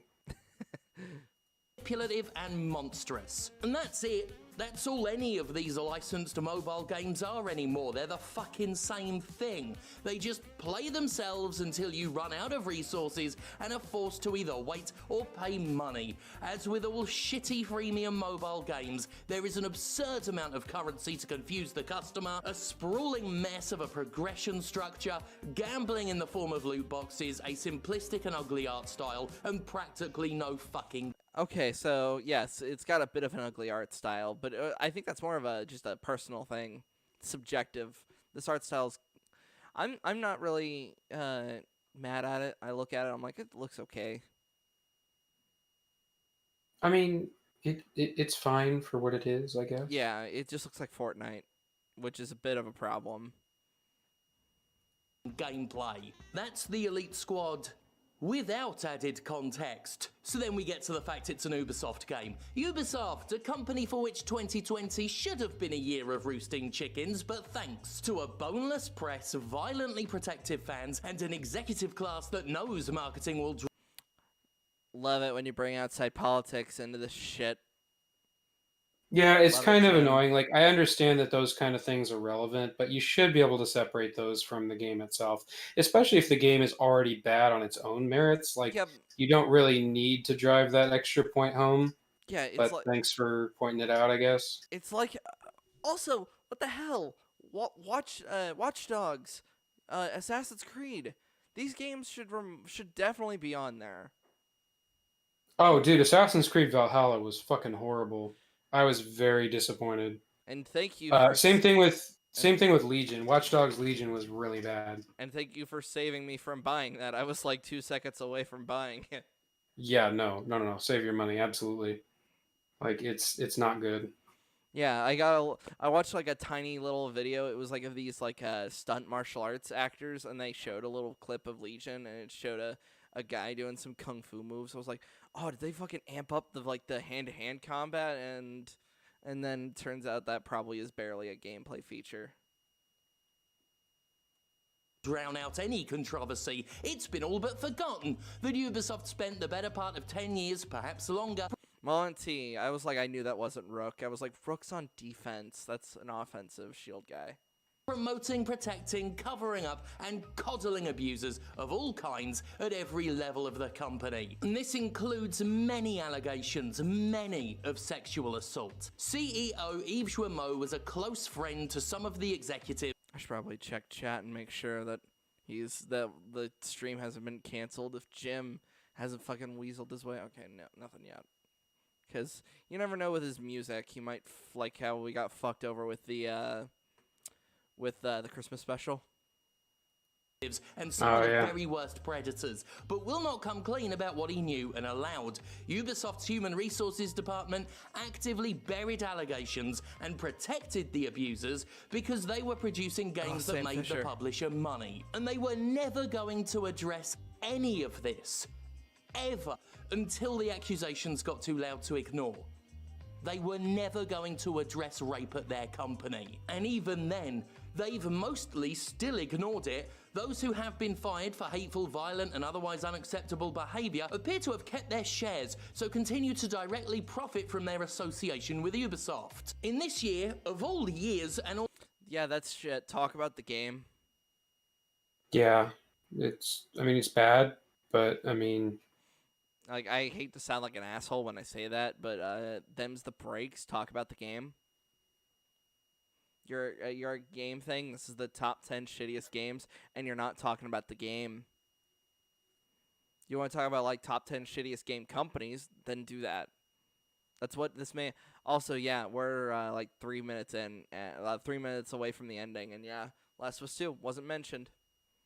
Nope. Almost immediately following an international rise in Black Lives Matter protests, Ubisoft decided to release the Elite Squad, a game about putting down resistance movements with a cartoon gang of government authoritarians. Oh my god, you're like a 3-year-old dissecting The Division. Because that's basically what The Division was. You were the government agent basically sent in to clean up the filth of New York City and basically to bring in law and order. But yeah, like he's reading it like a 3-year-old. Game that, until Ubisoft's obligatory performative apology, used the raised fist emblem most commonly associated with BLM and portrayed such movements as funded by a cabal of shadowy globalists. And yes, that is a common far-right anti-Semitic conspiracy theory. Fuck off, Jim. Couldn't be because Tom Clancy is an old white guy who's worked around the military like his entire fucking life. You're correct.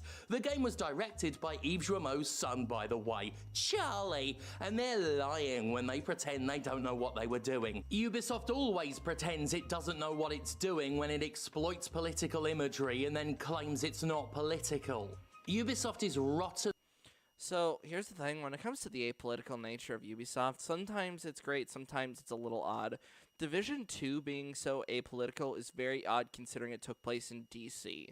I was like, the one place that it could be political and it's not there? Well, it's just because the story of Division 2 wasn't nearly as good as the first one. Yeah. Rotten to the core. Rotten to the core. It's not getting better. Not while the Jouemots are in control. Ubisoft spent years protecting predators and covering for sex abuse. Okay? With and without that, Tom Clancy's Elite Squad is a load of fucking shite. But do remember, it is with that as well. No, it's just shit. Is this the last video on his list? I thought this was 9. Ubisoft covering for abuse for years. Long sleeve, look. Woo! Yeah. Anyway, that was the top 10 shittiest games of 2020. And remember, shittiest doesn't just I mean feel like the last one just earned a place on his list because he has like an Ubisoft hate boner. Yeah, just like how he used to have a a hate boner. Yeah, this was shit. In fact, I'm not even giving him. I'm putting up the banner. I'm not giving him another minute of our time. Close Yeah, that. it was a pretty shitty list, and I was right. Last of Us 2 did not make an Yep. appearance, even though he bitched about the whole, you know, Yeah, you complained about it. stuff. You can't It's, you can't hate on CD Projekt Red for that, and then not say, "Oh yeah, Naughty Dog did the same fucking thing, if not worse." I'm like trying not to like just fucking comment on how much of a fucking hypocrite he's being. Oh, there's no reason. Let's leave Yeah. Jim to Jim. He's in his own little bubble. Yep. Uh, We should find a game to play that, because after watching that top 10 shittiest games list, I'm like, let's play a game that doesn't suck. um, what do we have? I was gonna say we could play Tor, but we don't have Luke. I wonder how interested the audience would be if we threw on Well, StarCraft. I don't know how well they would be interested. It's not the most visually impressive thing to look at. Plus we're not South Korean, so they're just seeing Yeah, my gameplay. I'm just like, we're so I click bad. on that, and then I move over. Oh, all my units have Yeah, died. when you compare the actions per minute to like the South Koreans, it's fucking Yeah, retarded. It's yeah, we're playing at like a snail's pace. Yeah, it's bad. Um, how long does it take your super PC master race to like download a game? Probably not that long. I've downloaded games and kept streaming. And plus, even if it was disrupting, I'd be able to know because OBS literally has a thing called dropped frames, which lets you know like how well your stream's doing. Right. So what's the game? Well, I was tempted on since you mentioned kind of liking XCOM games. I was debating on gifting you a copy of Wasteland 3 Hmm. because it's very like quality turn based, and it's a fun little universe. I like the I guess you wouldn't call it it's kind of like apocalypse punk is like the motif. It's Mm-hmm. interesting. It's really good.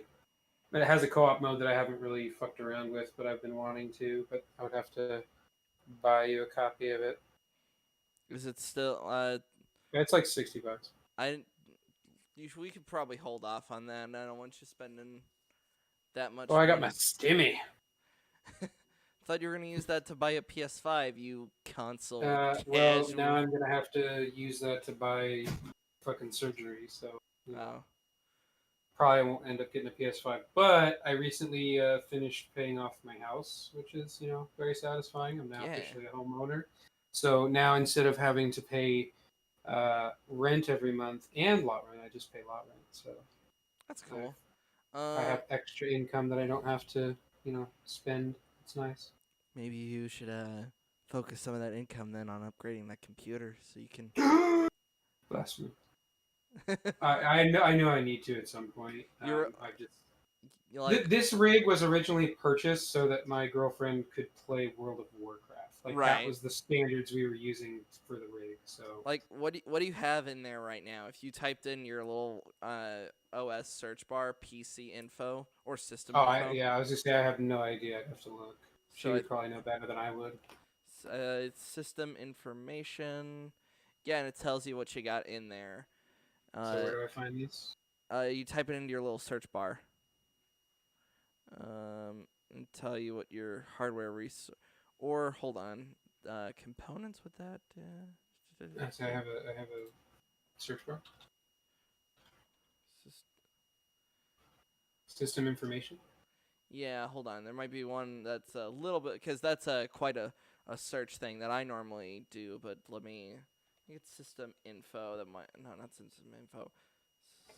Device specifications.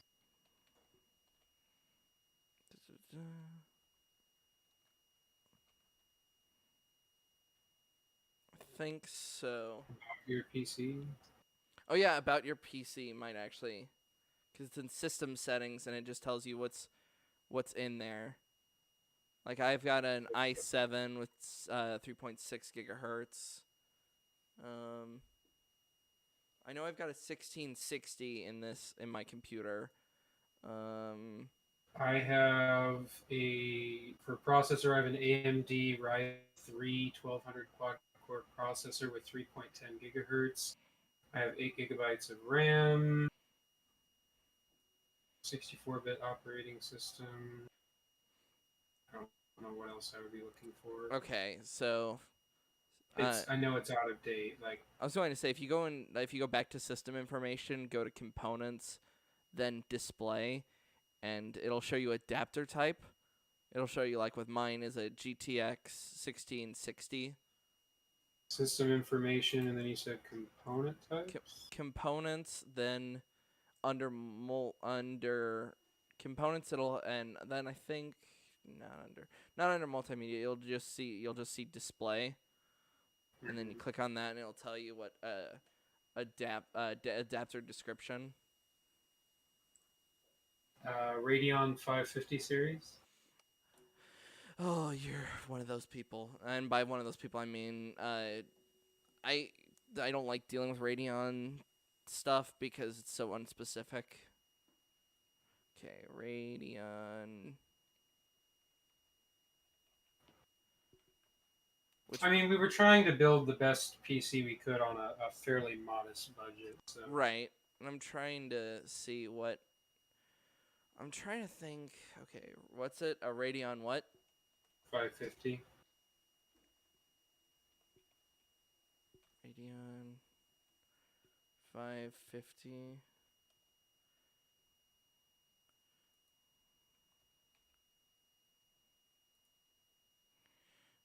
Okay, let me see what this can do because specifications. So, we might have to come back from a little bit of a break, ladies and gentlemen, just because I gotta use the bathroom and we got stuff to set up if we're gonna do a little bit of a gaming thing. So we will be right back.